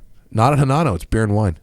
I've been there strangely for like breakfast. Yeah, and they have a good breakfast sandwich. But it's voted like best dive bar in LA, and they don't serve liquor. What kind of horse shit is that? Yeah. Well, oh shit! I wanted to tell you about this. Fuck, dude. I'm Pick Up Hannah from Facebook. Okay. And I'm getting on the Bayshore Parkway, which is like a 3-lane divided highway, 3 lanes each way, and there's like lights like every half mile. Okay, but it's like basically a highway with a few traffic lights on it. Okay, so picture this scene. We are on this highway. We're going about 50 in the Giulia, approaching a light. Okay, there's two left turn lanes, and traffic has built up in the 2 left turn lanes. There are 2 go straight lanes. Okay, traffic has built up in the straight lane next to the turn lanes.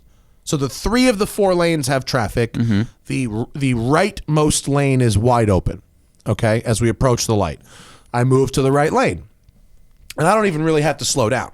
And I'm following a pickup truck, an old Toyota pickup truck. He moves into the right lane. I move into the right lane behind him. Traffic is stopped. We can see from at least 100 yards out, the light turns green. It's a solid 3-4 seconds before we reach the light that it's green. It's a solid green. Just as the truck approaches the intersection, from behind the stopped traffic peeks a cyclist crossing the highway on our green light. And we don't see him. I see his tire peek out from behind traffic and go, oh God. truck locks up the brakes and slides and tags this cyclist at 50. Ooh. Dude, when I tell you this cyclist flew like an easy 100 feet. He crushed the truck's windshield, obviously blew out the windshield, right? And crushed the roof of the truck as well. So he didn't get hit by. So it wasn't that tall a truck. He like no, it's rolled like up a on the hood. 1985, like the kind of truck a gardener drives. Right. Like an old 80s Toyota pickup truck, like the lower one, not a lifted one. Hits this cyclist broadside. The guy had a green light. Yeah, the guy had a green totally. light legit. And he locked the brakes as soon as he saw the guy, but it wasn't enough. Hits this guy, and this guy flies across, like, he flew past the crosswalk on the other side of the intersection. Holy shit. He flew the entire distance of the intersection. And Hannah was, like traumatized seeing that shit. We were both 100% certain this guy was dead. I mean, you watch an impact like that and you go, that's the end for him. And I pull over, which actually was a good thing I pulled right over because pulling over quick avoided a rear ending. I would have been rear-ended if I didn't pull over. So I look at the mirror and pull over. I got 911 on the phone. She goes over to see the guy, and she's walking up to this guy expecting to see just like a gruesome dead body. And this dude's fucked up, but he's not dead. And I got the ambulance coming, and because of the traffic in this area, there's crossing guards like there. So they're like trying to direct traffic around this like guy who's like fucked up in the street. Wait, why were there crossing guards there? Because is it like when they have cops on an intersection? They have cops because the traffic gets very heavy there. This is like 5 o'clock on a Thursday. Okay, like it's very heavy traffic going the other way. Are the cops? Are they adhering to what the light's cops. doing? They're crossing guards. Okay. They're not police officers. Okay. So they're there. They see this guy get hit, but like they're not EMTs or police. So they just sort of like, I'm on the phone. Hannah's like got her like hands around this fucking guy's head, going, "Don't move." I'm trying to get ambulances coming. I don't even really know like what city are you in. I'm like, I don't even fucking know. I was like, I hit my GPS on my phone. Like, find me. I just learned they can't look that up. I gave him the intersection. And that worked. But anyway, response time was like 3.5 minutes. It was, considering the traffic, was like very good. And it happened that like a tow truck pulled up that had an off-duty police officer driving the tow truck, and he was able to like help. The guy didn't die, but like he was like blood out of his nose and mouth, and like he definitely had a punctured or collapsed lung. Yep. Like, it sounded like he was drowning. It was horrible. Yeah. Absolutely horrible. I mean, but he's not landing on his feet from that distance or so running it out. weird too, Jesus. because the guy was wearing like a diesel ass helmet, like a more than standard helmet. And he was broad daylight, and he was wearing a bright yellow safety vest too. And like a guy who wears a helmet like that and a vest like that, it's like a middle-aged dude, like in his 40s. Like a guy who wears a helmet like that and a vest like that, is pushing the limits on red lights crossing highways. Like it didn't make any sense. It was weird. I guess we won't know, but I wonder if a crossing guard waved him through, and he, they like it. Could be. They overestimated how much time was left. Like, totally could be. And I'm sure the legal papers will decide that. It really it could be. But dude, the guy flew so far. And you have to give statements to the cops and all that. And it's just it was crazy. Hannah's been trying to find out to follow up on this guy. And we just can't find anything. She's been like, traumatized with seeing this guy get smashed by his car. It's really, really brutal. I mean, there's a huge difference in mass. Like, think about when you watch like a lineman hit a running back. Yeah. Guys 300 pounds, guys like 230. Yeah. And the guy who's 230, he moves. Like, the guy who's 300 will win and stop that person. So that's a 70-pound difference. Yeah. This is on a magnitude of 10, 20. 3,500 pounds versus 200 pounds. Right. Yeah. And I felt crazy. so bad for the guy driving the truck too. He was like a Hispanic dude, in a cheap truck, just going home from work or whatever. Didn't really speak English. Like, not his fault. No. And me and Hannah were like, we're staying here, and we're making sure this fucking cop knows that this guy had a green light. You know what I mean? Yeah, absolutely. And the cop was just doing his job. But if you had anything to drink, are there any drugs in the car? And I'm just sort of like, Like, please say no. Please do not give this poor man, any extra shit. Like, there's no way this truck is covered comprehensive. He just lost his truck for sure. On top of the fact that he has to deal with the fact that he might have just maimed this dude unintentionally. You know, he's got a lot to deal with. Please, officer, do not give this guy any extra. And the light was green. If you and the truck had been reversed, you would have done the same. You would have been like, yeah, cool, green light. Like, I can pass all these cars all the time. I may have been able to avoid that guy in a Giulia with ceramic brakes and good tires. Like, may have been able to make that move and get around him. All of the timing was perfect. But I mean, I've made moves around weird shit that's happened before. Like might be able to, but in an '85 Toyota, hell no, it was crazy. Wow, man, not something you ever really want to see. No, it was really sucks. brutal. And if someone is out there who knows that person that got hit outside of Facebook on Thursday. Wow, please, scary. Yeah, it's extremely brutal. Do we have anything? Speaking of Facebook, do we have any questions before we could do another 10 or 15? Before this might be a long show if we do all this and then throw it to Travis and Sam at Buttonwillow. Bonus show, boys. I'm going on vacation, so you get a long show. Oh. Let me delete the ones we've already covered on the Giulia. Someone asked me how the road noise and insulation was in the Accord, because on the one take it sounded loud. It was. I did not realize how loud it was when I turned down. Really? So the first part of it I drove on, where was I? Big Tahunga, I think. And it was the smooth section, new. And when I turned down like the old section, it's got Angeles Crest to Big Tahunga, and it has all like those tar seams in it, and you can hear in the video it's suddenly like and it's just loud. And the car was definitely louder than I expected for a car that is meant for commuting. Tires, lift chauffeur, probably hardish tires, but I think they also took a lot of weight out of the car from the last generation, and that's probably where they saved some of it. Because I remember that the same thing happened in I think 2014. I got a Passat. I remember that. Right? The cheapening it of was the the Passat. cheapening of the Passat. It was the cheapening of Volkswagen, and they'd saved a bunch of weight for MPG, but I was like, this car is way noisier inside than like my 97 Jetta was. Yeah. And it's 20 years different because there's more plastic and they take out a lot of the sound baffling. So it was pretty noisy inside if you were on roads around LA basically with cracks and stuff. Surprising. Good video though. Check out Zach's one take. Check it out. Of the Accord Sport. So someone said our base Evora is worth it. You said no earlier. I just Our base Evora is worth it. Not to me, but that's maybe you find something else about them that you like. I don't know. Have you driven the new Civic Si? Did you no that car? I did the Sport and the Type R. I've not done the Si. Someone asked for a daily that or the Accord, and neither of us have driven the Civic. So if you need more space, the Accord. It would be tough to need more. Is the SI only available as a coupe, or can you get the SI as a sedan? If you can get the SI as a sedan, I can't possibly imagine needing much more room than this. The new Civics are big. Yeah, they have a big back seat. They got a lot of room in there. You didn't really need to be putting tall people in the back a lot. No, it's available as a 4-door. Yeah, I think the new Civics are pretty large in the back seat. Yeah, because they use them for Ubers a lot. So. That's true, and it's perfectly comfortable like that. I mean, the Accord it felt big, just like sitting in it, had a lot of space. Driving it didn't feel big, and I was able to parallel park it in very tight spaces. I think the radius is really good, and the camera's good, but I agree with you. Unless your family is all like 6'5".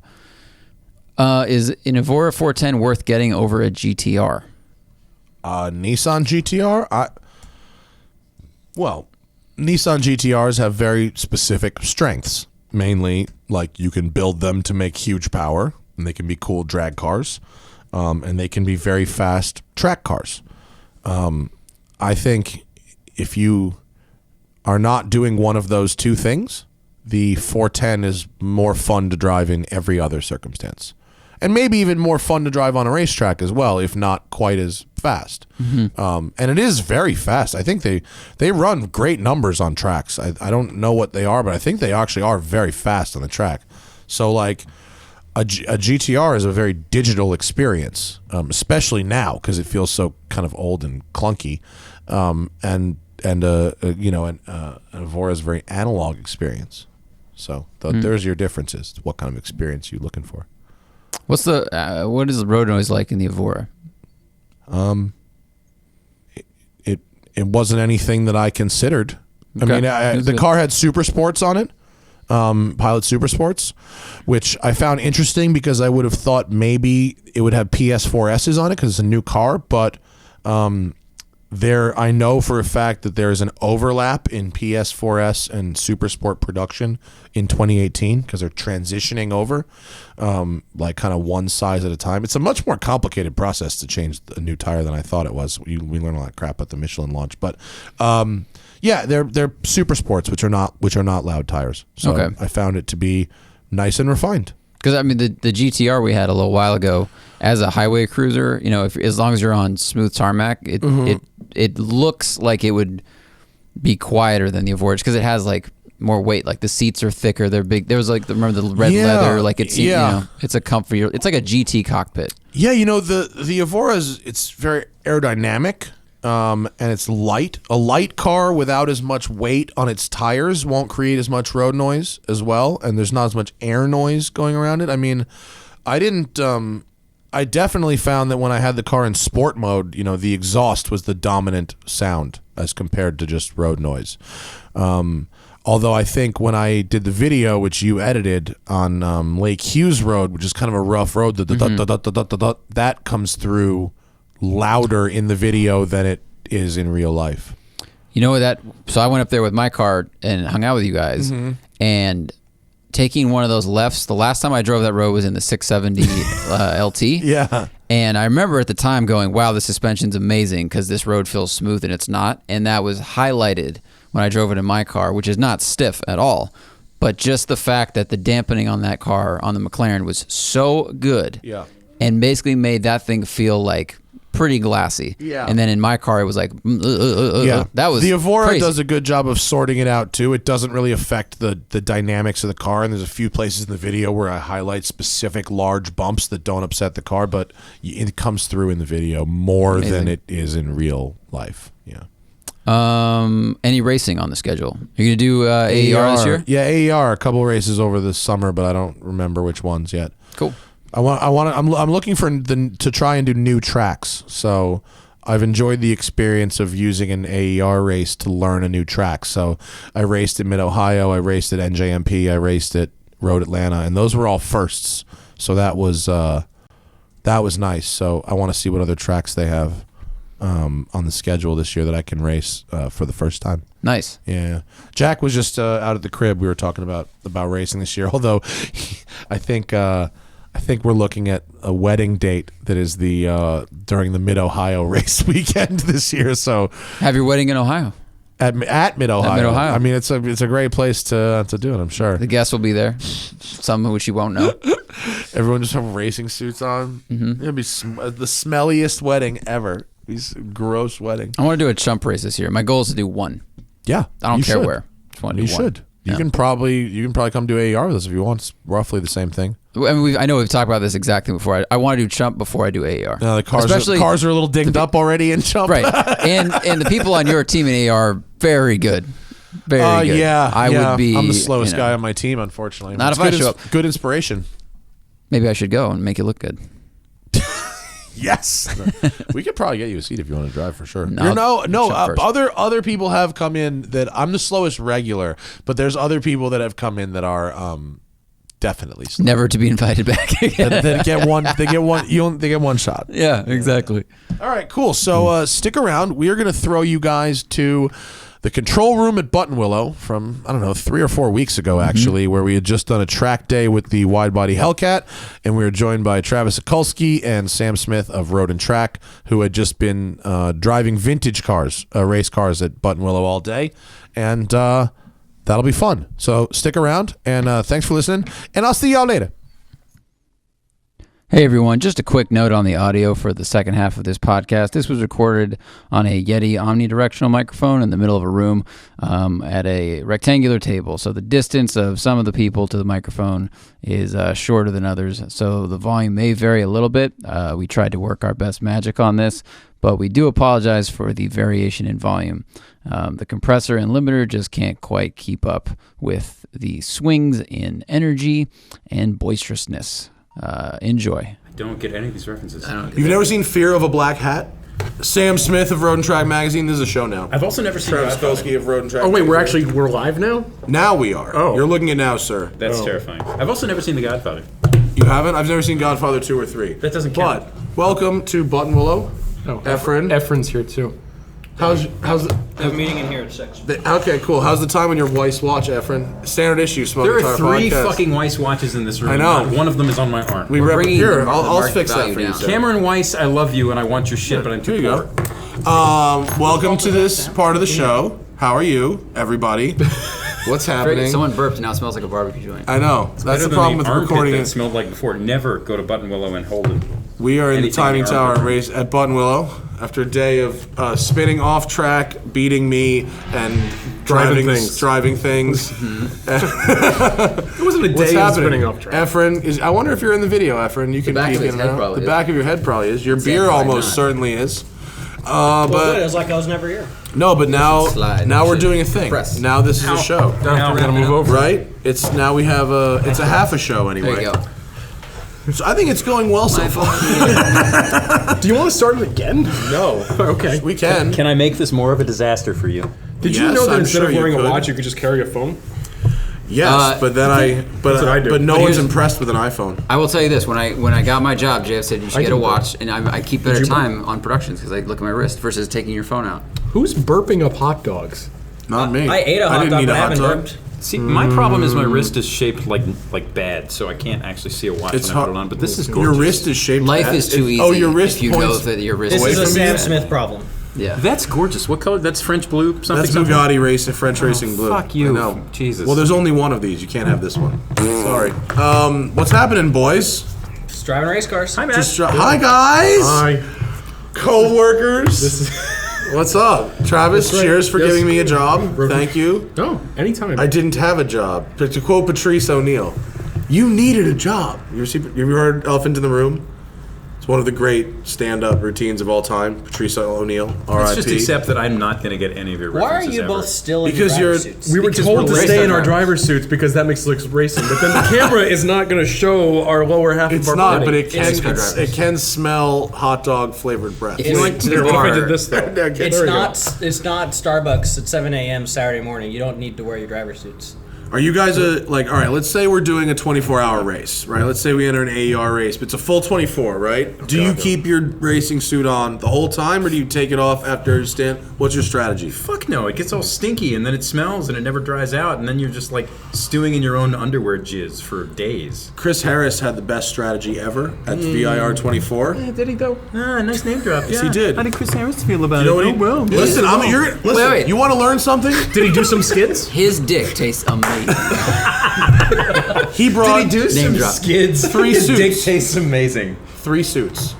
He showed up with 3 suits. 2 more. That's all I'm suits tonight. saying. Was there one that said Bentley on it? One that said McLaren? One and one said that said Guess who's more of a baller than me, Matt? There you go. No, it's not about You know that. who lives better than you, Sam? People who make more money than you. It's not about. I'm just saying. Pro tip. Oh, man. Pro Every tip. stint he had, fresh suit. The dagger to It the was heart. sweet. They weren't all like amazing suits. One of them was rather shitty. they're I'm still sure he three. kept it in the helicopter, that's on Oh, moored on the top of his fucking yacht with please. a submarine tender. My That's y'all- awesome, but here in the y'all real world, bitches. I gotta be on stinky. I'm sorry. Travis is smelly. Sam, that's not yep, the only just one of those usually. you own. Don't even lie to me. I own 2, and this is the one I take out when I needed to get dirty. You're right, but I'm not that fancy. You don't own one. My suit was a gift from Mike Musto, so it smelled like spaghetti. Aw, Mike Musto. I love Mike Musto. I don't know how it fit me and him. I really don't understand that. Like, did he grow He's in the a last building. 6 years? That's amazing. He's huge. And he It was like, makes you "It look fits." like a That's what rapper it- from 1995. It's not a that little bad. bit. I don't know. It must have shrunk after Did his he parents bought get it for him when he was a toddler? That's probably what happened. And the race. Yeah,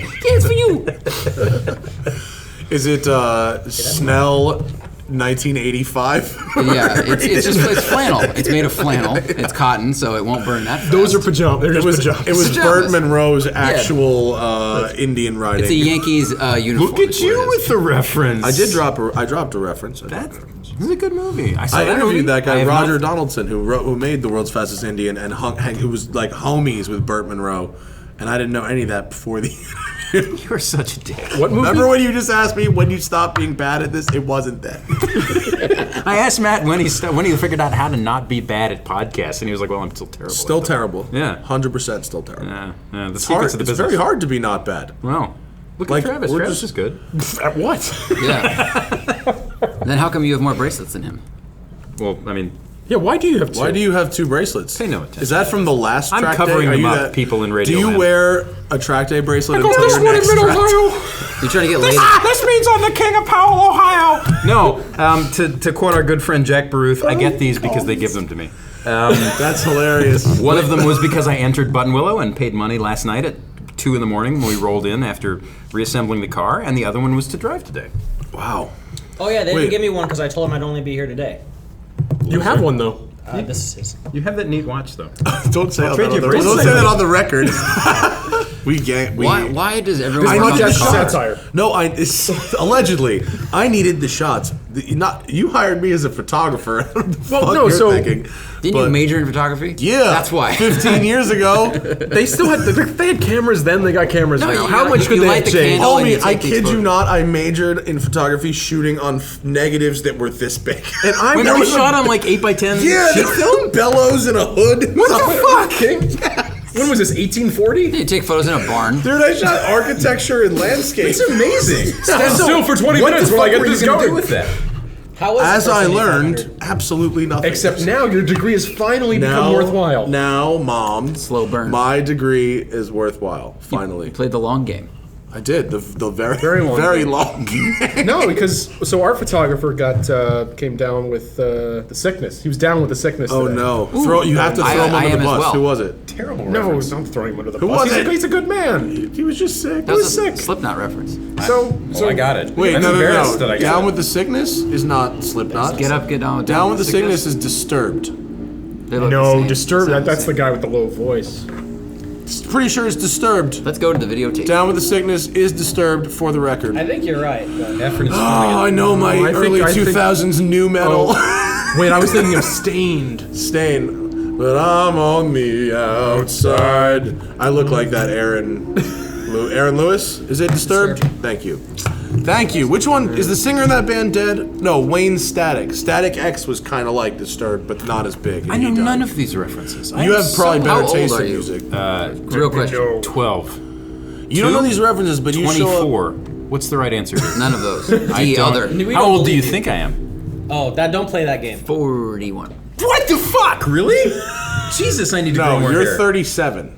God damn, man. I'll be 37 in 2 months. It's very good. That is We're the same age. I just turned 36. We overlap That slightly. is impressive. You have done so much more with your life. Wow. No, you have raced a BMW from the historic collection at Laguna Seca. I thought you were going to say raised. The minute I thought you said you raised a BMW, which is even funnier. You raised a 2002 very small for 30 baby. years. What you mean R-A-Z-E-D? Oh. Yeah. How do you get that to happen? How does that happen? Yeah, how do you- That's the car magazine thing, right? I mean, when you end up at a car magazine, the thing about working in a car magazine is that you have pages in the middle of the magazine because magazines are made of paper, and you have to fill them with things, and then you start thinking about What's the paper, stories. Grandpa? Travis knows this. You work on the internet. Yeah, we have to fill a website every day. Like, could this car make you rich? Could it make you rich? It's future. No. It's like about future classic. Oh, okay, yeah. I am Could it make already you rich? tired of it. But we can't say this car will make you rich, because then we're guaranteeing the car would make you rich, and then the more we get accurate to- headline is: could this car rise in value enough to potentially offset some of the insurance payments and an oil change or two? Yeah, but you only have like Maybe. you only have 3 lines. You want to know what the ground rule you learn in Accurate journalism car school headlines. is? Any question headline, the answer is no. No! Will these sex tips make you better in bed? No. That's He's the going to Gawker leave rule. you. Yeah. It's called the- yeah. Not every question. No. The Yeah, answer is all of always them. no. All You of bought it. a Supra. If it was What's true, funny is you'd just say it. The headline on your 9/11 article was originally a question that I remembered an earlier pod. Like I was on, when we were on with Spinelli was on a podcast, and with I think I was there too. And then I don't remember if I was there, but it doesn't matter. And he was like, he said something about like, is this car really great? And the answer is no. Is that me? Was Is that me? Mike's impression? That was Spinelli. Oh, that was Spinelli. Oh, okay. Yeah, I'm pretty sure that was Spinelli. Thank God that was. It's been a long day. Is that what I sound like? That's Spinelli's default serious voice, I think. It's slightly Italian New York. Every time I'm around him, we just lapse into old Jewish woman. Yep. We just end up talking like this all day long. Me and him did 20 minutes of Minnesota in France in the McLaren, and we got lost because we got distracted by ourselves. We were trying to go to a hotel, and we got so distracted. We're like, where are we? And then we're like calling Jim, like, which turn was it? It's on a hard drive. Can't imagine this somewhere. Yeah. He could do one of those podcasts that's really just him. Just talk wandering. at a microphone.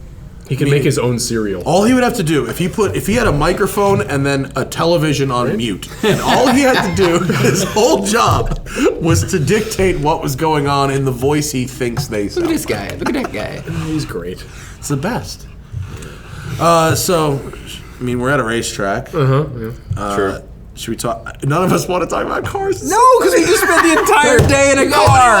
If we went over to the garage right now, that's all you would talk about. Want us to hear us talk about cars I and spent nobody about wants 20 to. minutes in a car, and 10 of it I wasn't moving. I can tell the Efran story. So I went down to turn 13 to take some pictures.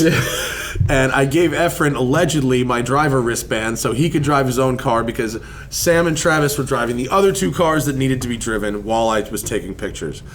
Efran on lap 1. Lap. like a baller. On lap, like a complete boss. Enters turn 13 right next to the other two vehicles thinking, this is probably going to be great. Here's the cover. And then loops Matt's it into gonna the Matt's gonna get a loops shot. it into the mud. You looped it during the photo turn? Well, I didn't know he was there. I had no clue. So you just crashed? I just got lucky. I just screwed it up on my own. I was behind him. Yeah, and he wanted to be like, he's been driving my car all day. I want to show him what it can really do. Right. And yet, The worst what part- it can really do is get stuck in the mud. That's the thing, because it's Buttonwillow, because it's all this shitty silt that Yeah, anytime it remotely rains, it just turns into goop. I'm aware. It's a nice place to go off, though, because you rarely You're not gonna hit something. You rarely really destroy something. There's like two here. places that you could really tear anything we came here up. years ago, and a guy rolled his M3 on the front straight. He came off Oh, and did yeah. like a one over, like He must have dug in. Because it's really sticky stuff. Well, yeah, if you Yeah. go off like any track, high keep speed. the car as straight as possible. yeah. You probably try. But to there's save no it. tree. There's no trees here and very few walls, so it's a No. good place to go off. No, so to your point, as I exited the track backwards, I thought, well, this sucks. And then I'm you saw gonna hit the brakes now that the car is back straight, so I can stop the car and drive back out. And of course, because it's been raining. Yeah, stuck in it the was mud. his And it was- ass end was sitting on the mud. It was such very a cute off because you had this tiny Austin Healey Sprite just with these little hi face And it was these giant headlights and Thank this God little grin. Thank God I don't have a bug eye, or it'd be even more It embarrassing. was. You look like a kitten wading across a highway. It's like, But it was at that moment that when I realized I wasn't going where I turned the car off, that I look around and I see Matt Yeah. clicking away. I'm like, Yeah. he probably got the whole thing. Well, I did. Every panning photo now. I did, and is you're in the when he's background of sitting in the every background. pan. But also, there was a side bonus, which was you caused a full course yellow, and because I was shooting stills, not Everyone video, ignored that, though. I would have preferred all the cars went a little slower. So I actually had, Just it went was faster. it was like a luxury session because I had a lot more time. to As a PR guy, I never thought I'd say this, but I hope this isn't print. You took one for the team. You totally took one for the new cover is you ass sunk in the mud going like this. This isn't going in a magazine. What did you guys Cover of drive? the internet. I drove the Healy. I drove an S1 Europa, Lotus Europa, with the Renault 1600. Is that what it came with? Yeah. Did it work? Oh, dude, it's awesome. Was it? What made that it so car- awesome? It's one of the oddest looking cars ever. Well, it weighs like 1,000 pounds. 1,400 pounds. Does it really? It was 1,400. I'm guessing, Something. I don't It's know. like 1,400 pounds. Got 90 horsepower. That's probably actually pretty fun, yeah. Guy who owns it is Spencer from Rit Bikes, who has that Rita. cool. What is it? Rita. Rita. I thought it was Rit. Yeah, Rita. Sorry. Rita. Who has got that cool Esprit, that blue Esprit that was on Petrolicious a little while ago. Oh, is that his? Yeah, that's I didn't his. realize that was yeah, his. Yeah. So he's a Oh. Lotus guy. So like this car, it's super lightweight. It's a little nervous. it was actually a lot nervous. He did say afterwards when he drove, because you drove it before him, Yeah. and he said he went out and did a lap, and he's like, nope, this is something. He drove- came back no. and corrected it and said it was much better. I drove a full session with it full loose. It was so much fun. So the best part, I used to own an Elan, and the best part about 60s Lotuses is that they're all fucking tiny, because apparently British people in the 60s were like 4 feet tall. Yeah. Travis gets in the thing, and his knees are up around his ears, Yeah. and he's sitting there with the wheel Felt in his right at lap, home. and it just doesn't, I mean, the roof touched your helmet. I and it couldn't was- get in the car. When I got in the car, both my legs were to the left of the steering column, so I kind of had to push the gas down to get my leg underneath the steering column. Basically a doorstop, and the guy had this fiberglass seat shell that was bolted to the floor. You could not have had less of a seat in it. I You tried to still put my did- hand the under thing the is, bottom though, of the seat. I couldn't. It's a Lotus, and I am a Lotus guy, and I love Lotuses, and Lotuses are so great. Why? So Why do you good. love them so much? Because I like things that are. Okay, I'm sounding like it's like a porno now, but No, it just depends on what you say. Take your You like suit to off. watch. It's fine. The following words will determine if it sounds like cars that I like to have sex with are usually Lotuses. Now it's fine. Okay. No, it's that I like a car that's smaller. I like lightweight. I like a manual gearbox. I like being able to feel exactly what the front end is doing. I like a quick front end, really quick turn in. Like a car feel loose. I don't like a neutral car. I mean a neutral car. I don't like a pushy car. And every Lotus I've ever driven has been exactly that. And I mean, I just drove an Esprit SE that handled like dog shit. Well, because that's the ruin my thing, right? dreams. The bad ones are fucking terrible, It and the really- good ones are amazing. Yeah, And there's the handling was terrible. really This guy had it in Texas, and I gotta give him props. His shop ATS Racing. It was beautifully clean, and it made 450 horsepower on From the the- stock motor. There's the 3.5? problem. No. 3.5 twin turbo. SE, 4-cylinder. Oh, it's a 4-cylinder. Homie. It's a Oh, 4-cylinder with a turbo this big on it, makes 450 horsepower. It was really fast. Don't get me wrong, but it was sloppy. It was not a like good the handling traditional car. Lotus thing, they're made of tissue paper, and the door fit changes it with the weather, Yeah. and nobody fits them. But you get in them, and the steering is massively just light and wonderful and Yeah. fingertip, and they talk to you and they say everything, and your grandmother could drift them. And there's Oh wait, just didn't you just go drive the something new about 'em. one too? I went to the factory. Yeah, you went to Ethel. It was like I made a Oh, pilgrimage. so you I made were a- really literally they fed you some Kool-Aid. They probably did. So no, it was Warm beer. He went through the Classic Center with They did- Clive Chapman looking at Yeah. Emerson Fittipaldi's and Jim Clark's old F1 cars. They And this fed is- you the fucking Kool-Aid. This is dude. total. No, This so explains the hair. classic Team Lotus isn't even. Travis needs a haircut in the worst way. It's amazing. So classic Team Lotus isn't related to Team Lotus. Classic Team Lotus maintains most of the single seaters. Still the Kool-Aid. So Clive Chapman, get it. Colin Chapman's son, runs the place, and he gave me a tour. And you're not lying. They had Emerson Fittipaldi 72, Ronnie Peterson 79, Jimmy Clark's 22 of Jimmy Clark's 25s. They had Bob Dance, who was a mechanic. The first name I don't know. Bob? Who's Bob? Bob Dance.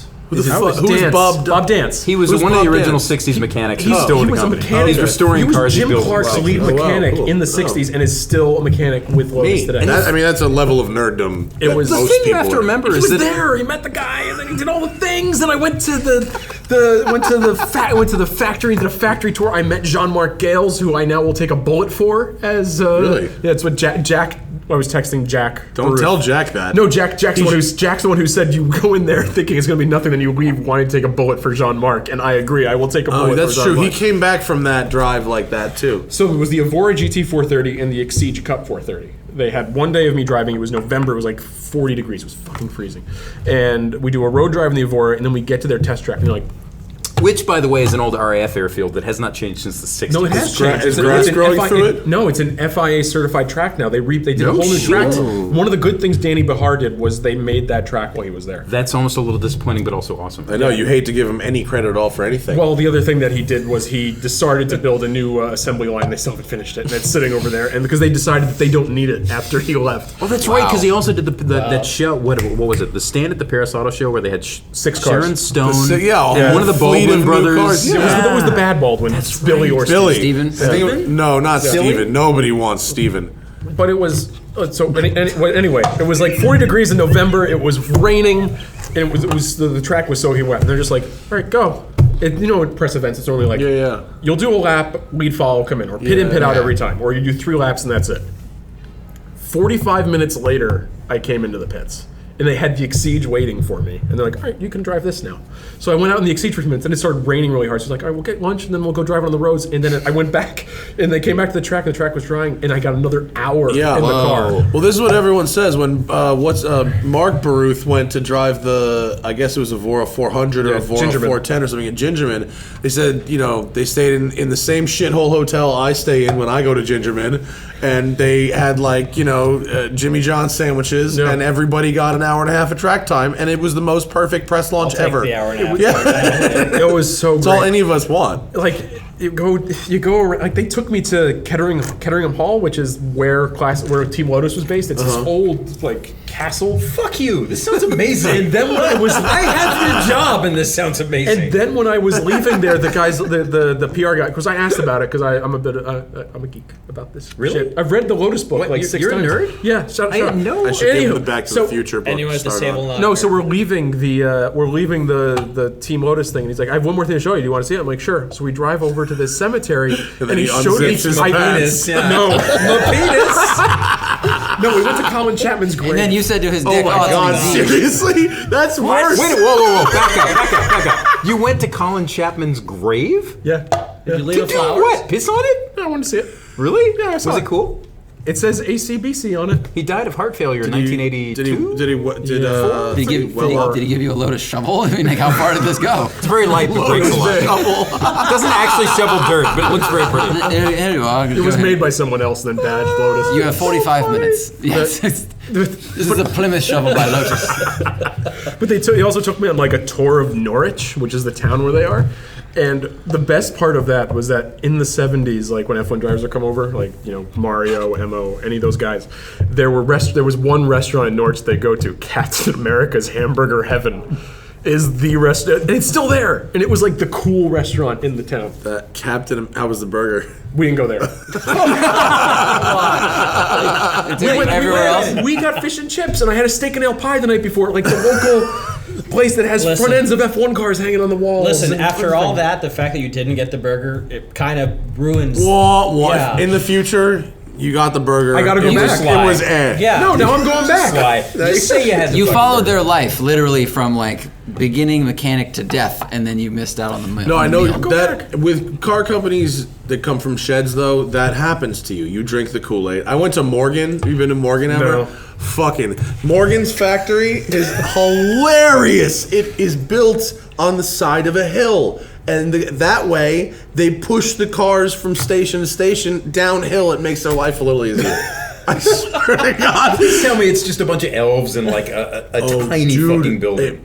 Yeah. Really? Basically, yeah. It's third generation Morgan, and it's, they Inbreds. use wood. Yeah. They use wood. It Loompa. smells like carpentry in there. It doesn't smell like a car factory. It smells like a wood shop. It's so bizarre. I went on this tour, and it was so, by Charles Morgan gave me a tour at the time. Oh. His pants were really tight.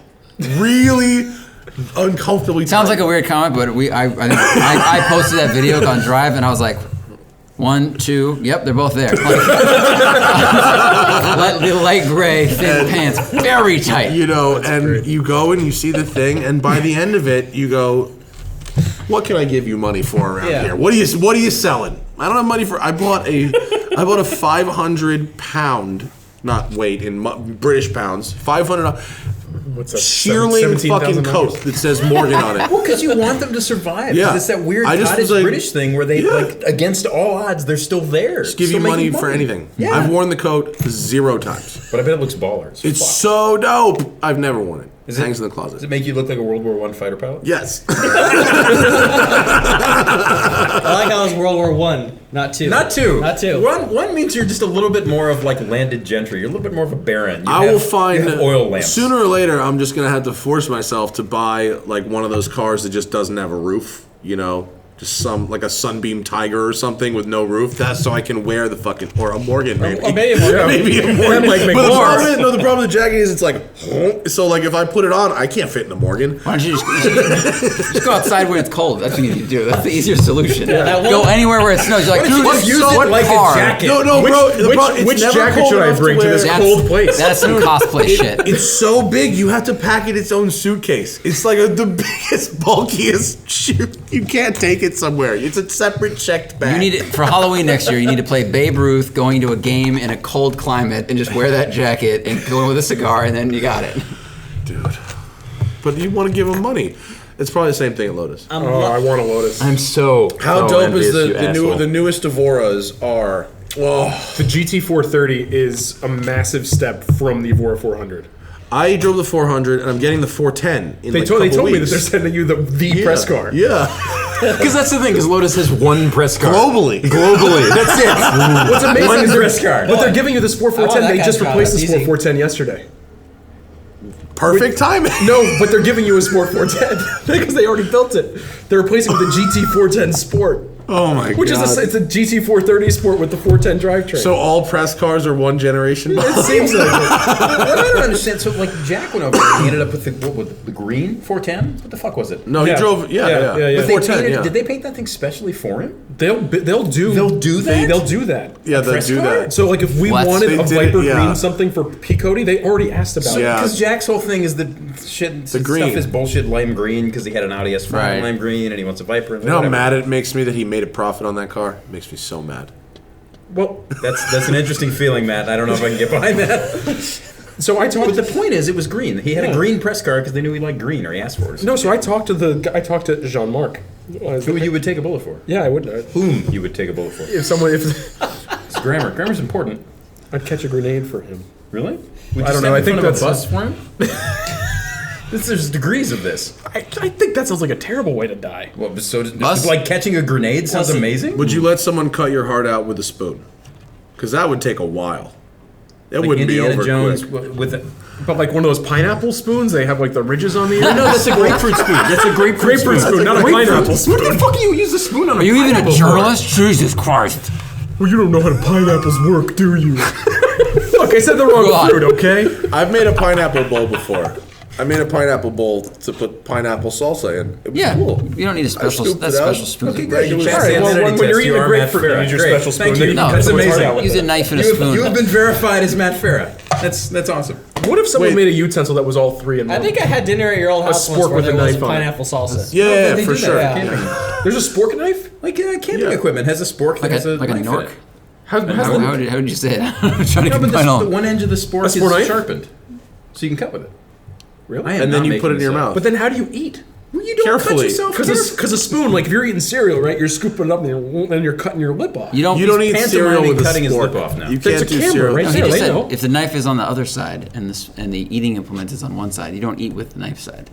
Oh, so it's on the handle. You were very serious about this all of a sudden. Well, I could see that he was getting lost. Yeah, and we're going to be there for a while, and we have to be out of this room in 12 minutes. So I just want to wrap this spork conversation We have up. talked about absolutely fucking Someone nothing. had to bring it back to center. It was good that We have revealed that the press. press car I'm getting is a generation behind. I'm still super happy about That's getting fine. it. Yeah, but so they'll build a car in any color you want because they can sell it immediately after. Wow. They're so confident they can sell the Any cars color, 'cause- challenge accepted. Well, yeah, because Jack was saying he looked into buying a car, and he said the waiting list. For the first time in years, they have a waiting list, and it's like a year and a half. Or Is 2 it years really? long. Yeah, Good for them. Yeah, it's amazing. Cars Going are on a year-long they're vacation brilliant. or something? All the cars are brilliant. The Evora 400 was like a new old NSX, right? Like if you wanted good. a new old NSX, like that's it. I mean, I voted for the Evora 400 to be Performance Car of the Year. I was one of 2 people to do so. Road and Track performance who's the car of the other? year. Well, he didn't name himself in the magazine, but it was Jack.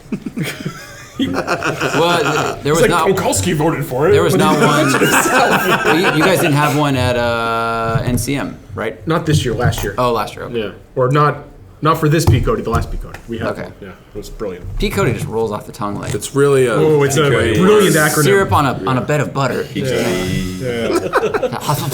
We're down to 10 minutes. More importantly, Flour on top of something else. I don't have an analogy. Let's move on. Someone else. say flour on something. top of a wet pig. Yeah. How were your cars at the track today?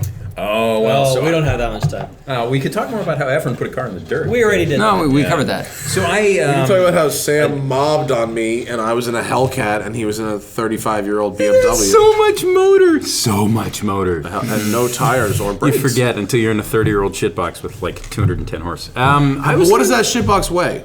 2,000 pounds. No, it's supposed So to if weigh you 2,000 have- pounds. No, it It does. what? It's at minimum weight. No, it's heavier than minimum weight. It's like 2080. We looked today. That 80 counts. Yeah. But old BMW 2002 that we run in a series in Southern California called Vara, Vintage B Sedan Racing. And it was good. It turns, and we're dicking with suspension and engine and all kinds of stuff. I got a lot of lengths on the straightaways, and then you took them all back in the corners. Because you're driving a fucking battleship. Yeah, it doesn't really turn or is stop. incredibly apartment-like. From my vantage point, entering the S's, exiting From my the sweeper, vantage point in the dirt. watching that, Well, I was sitting there lonely. No one had a better seat than you. watching the Hellcat come out of the sweeper, it looked out of place. It looked like a dinosaur because at various points it had the M3, the 2002, the Europa. It just behind it. This thing just I would looked- get a massive run on Matt, like just this massive fucking like steaming right up his ass run, and Matt would get the car pointed straight and just go bop, and it would like instantly just 5-6 car lengths just fucking gone, just gone, Yeah, just so absolutely fast. gone.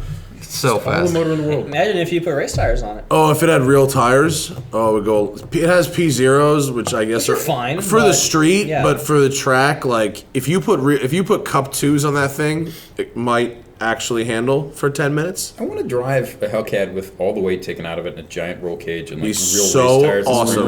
rate. It would be so awesome. Something that somebody had tried to make A turn. strip Yeah. charger would But be it's so fucking fun. amazing. Yeah. Well, they had the. I guess it was Sam Hubinet had the Charger Formula Drift car. Yeah. For a That's right. while, which was hilarious. Charger? There was a Charger. He went from a Viper to a That's cool as Charger shit. Formula Drift car. Yeah. Those have, I don't know, they're huge, but they have good feel. I feel like you know what they're doing, even The though they're sedans doing are all something better kind than of the wrong. coupes because the Totally. wheelbase is longer and they're just more chill. Weight distribution. Remember we had that for Esquire? We had that Yes! the Hellcat Charger Yes! in Detroit at City Field or whatever. Was it Yes. City Field, right? No, that's City Airport. That's Detroit where the Ci- Mets play in New York. No, Detroit City Airport. Yes. Detroit Which City road and track Airport. used for Peabody. It's Oh, like yeah. it's Larry Webster's like Yeah. little Private racetrack. private racetrack. It's where like Taylor Swift flies into when she like where everybody quiet flies into. Is that where the You've never seen DL The people Godfather, but you know where fly Taylor into Swift. Detroit? That's weird. motherfucker? I have priorities. Yeah, creepy one. And apparently How many restraining orders vans as do you well. have? How many vans do you? Or sorry, race tow vehicles. Yeah. Molester fans. Anyway, no, it was a good day. It was a good day for you. Today was great. Yeah. Yeah. You drove this. You drove. What's 3 your old article cars. about? Yeah, so Travis Yeah. drove 3 old race cars for the first time in his life. He's never driven anything older Wait, than but- like 1988. Yeah, I've only the oldest thing I've probably driven is an E30. So what'd you drive? You drove a 1960 something Lotus Europa. Wow. 71 Lotus Europa. 71 Europa. What year was your car? 62 A Sprite. 62 Sprite. Austin Healey Sprite. And I drove the M3, which was what? Which is 80. 88. Yeah, but it's a nicely prepped. Like the cage was done Yeah. by T.C. Klein's old guy in Ohio, whose name I can't remember. It's got a like healthy 2.5 liter S14 Sounded in it. good. It's a nice, That car is solid fast. car. Are you That's driving? good. Are you driving the 2002 tomorrow? I don't know. My dad's car. My dad has a 2002 race car that popped its. The nut came off the oil pump sprocket. Popped its today. nut. Popped its nut, huh? I was driving it. That's a under good low day. pressure. But if it goes back together, you can drive it. That's the thing. Like, so driving, I had a lot to learn. Like, I realized immediately when I went out in Efran's Sprite, I had a lot to learn.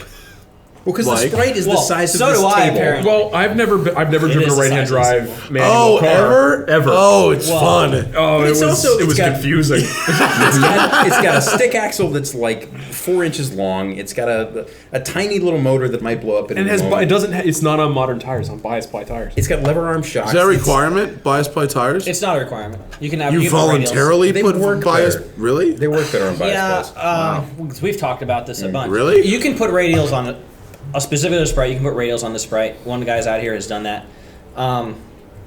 It really changes things quite a bit to the point that it kind of takes a little bit of the fun out of it, but it's also a much taller and much wider tire, so you run into fitment issues, gearing issues. I'm pretty convinced you can be faster with the bias plies. You gotta remember, the car weighs nothing. So It's like 1,300 pounds. You said. ish, yeah. Yeah, we So- pushed in the trailer like it was a joke. Yeah. 5 guys show up to push a Sprite, and it's Well, that's the whole fun Yeah. of old cars, right? I mean, like, and the stuff that was designed to work on bias plies is shitty camber curves and shitty toe curves, so it abuses the fuck out of the tire, and a radial doesn't like it, and a bias ply is so stiff in all the weird ways that the car just like it slides and it doesn't slow down, right? I mean, it's Almost as if think we- the car was designed to work on those tires. right. Believe Are it, they exit kicking us out of soon. our room? We have about a few minutes. Oh yeah, we got like 5. Yeah, I think they're looking for their place to be. Oh. So for that reason, the bias plies tend to work better on a Sprite. All right, fair enough. And Bob, to your point, you'll never get front camber like you need for a radial out of a Sprite. It's That's the other thing. I impossible. mean, you just can't. The old cars don't. You can't do what a modern tire needs. You know. So Fair enough. The car's a blast. Seriously, I didn't know. You look enormous in it. You're sitting there. I know, look I'm gigantic in monkey that football car. fucking Don't forget. circus car. Is your entire story Travis drives old cars? It's like That's what most of his articles are. That is all of road That and is, track yeah. minus like a couple yeah, press strips. it's like teaching a new dog old tricks, basically. well, you poor I you said that. got into a right-hand drive car with a dog ring gearbox, two things you'd never dealt with. Yeah, I've never used a dog box And then either. there was an issue with the brakes, so like his outlap, he has brake. Yeah, I had no brakes the whole first session. I'm like, old cars are weird. and then I realized that no, the old car is broken right now. Yeah, so he comes in, and I'm like, huh, I should check. What happened? Basically, the adjusters for the rear drums had backed out. Oh, It whoops. tends to happen. It wasn't great. Yeah. Because it's got the world's tiniest discs. They're like the size of my beer Yeah. glass. Up Yeah. front. And then giant drums in the back. And I guess we have race pads in it, and I guess the aggressive pads cause it to back out. And I should have when I brought it off the trailer. Probably driven driven it yourself a around. little bit. The pads cause screws to back out. I don't get it either. But I'm we insured the car. probably wrong, but you that's what? We insured the I car. adjusted so them maybe you back. wanted something I hope else. you're wrong, or it's a very strange feature that it's like, oh, braking backs the screws out. So try not to do it too much. This is a thing with racing Sprites is you just have to keep it on brakes. It could be like aggressive pads cause knockback or some shit. Or aggressive drum lining. But you shoe lining. but you said in your second session that the pedal didn't degrade all that much. No, the pedal was great. And it felt fine when I drove it. So I don't know what Yeah, that one caused. lap was. I did like 3 laps after they pulled me out. I got some shots. I have Because- evidence of it. Yeah. I have proof. I actually saw you drive away, and I thought, okay, I can come in now. Like I didn't want to when I drive someone else's car, I'm very careful. But I didn't want to beat on your car. But in that second session, I went harder on it, and it likes that sort. It likes it when you're aggressive with it. Race cars work better Yeah. the faster you go. Yeah. Yeah, but you also don't want to be the Yeah. guy that breaks someone else's car. Yeah. And Also when don't they're wanna- yeah. old, like it's a very fine line between broken and Here's that's the what thing, it yeah. does. Yeah. I mean, it's like, that's how do you probably know? true. You go, the Yeah. brakes are shit, and most people go, it's old. You're used to whatever, Yeah. but then you find out they're actually broken. Yeah, no, I thought of when I told It may or may not be the same thing. yeah, there was legitimately no pedal in that car. But I also discovered in both the Europa and the Sprite, because I'm bigger than those cars, when I'm on the brake full, my foot would graze the gas at the same Travis is a time. man mountain. Yeah. I'm gigantic. I have big feet. So I do too. I know how you feel. So I'd be full brake, and then I'd be heel towing, and then my foot wouldn't come all the way off the gas. So I'd go into second gear, and then I'd be accelerating in second gear into a braking zone. I'm like, holy shit, this is it. I'm gonna crash Efran's car, and then I didn't crash it. So that was the real thing. But I did it in the Europa too. So it was both. The M3 was the only one that was like no problem because I've raced T30s before. Yeah, so they I know, feel like cars. I know what to. Yeah, it was Old exactly cars, like old cars feel different. It was exactly like a car. There's a But it big was so difference. The good. pre-post 1985-ish era. Yeah, when stuff started to be designed with computers instead of fucking like think No, I think they just started to care because, like, that's not true. The kick Cobra I built my dad, and my brother. Like, the gas pedal is 5 inches beyond the brakes and the clutch. Why? We don't know. And they kept doing that for a long time. And then Vipers were like that as well. And then someone finally went, "What if we make them even?" And they were like, "Oh, Ted, good idea." Promotion for Bob. Everyone was stoned at some point in Detroit, and they're like, "Oh, Ted, good idea. Write it down." They started I getting hate to bring shit. Lotus back up again. No, you don't. Wait, But- you like Lotus But cars? the Lotus 16 that was in Classic Team Lotus, you just sit in that car. The engine is in the front. It's a formula car, so the engine's in the front, but it's canted to like I don't know, a couple degrees right in the front, and then the drive shaft comes in the cockpit. Fuck And you have to dude. straddle it and put your left leg on the clutches on the one side of the drive shaft, and then your right leg is on the Is there a brake. housing or is there a They free put a piece. spinning They put a piece. shaft? They put a piece of aluminum over it. Oh know, Scatter my shield, right? god! Because we're supposed to do sprint car school. Yeah, the dirt sprint stuff. car school is And that they goes put the, right through. the drive shaft hoop over it. and And you're yeah. just sitting and just look at. Yeah. I drove a 1930s Alpha Grand Prix car once that had a differential. The diff was under your nuts, and then there was a ring and pinion at each wheel, so it had a drive shaft coming back, basically right under your dick, and then there was a diff under your dick, and then it A spit. diff. A Was dick this diff. like the Monoposto or something? It was one of the monoposts. It was Yeah, a yeah. Nuvolari car, but it spit a drive shaft out to Nuvolari each car, he wheel says casual. at an angle, But you look down there, like at divining 120 rod. miles an hour, And and that's that free fucking spinning. U-joints, free spinning, literally 2 inches from your testicle. Did you touch It's it? amazing. Oh, of course So I did. With my penis. crazy. It was Okay. amazing. Yeah, cool. It was great. Great. Yeah. Yeah. I'm bloody now. And You lost a bruised few inches, but it's worth the Forever story, right? scarred. I drove like just a the Persang Alpha 8C, which was like impossible to drive. It was weird. Well, gas pedal in the middle. Have Yeah. you driven shit where the gas pedal's not where pedal's supposed to be? Nope. No. Fuck. You try a Model T ever?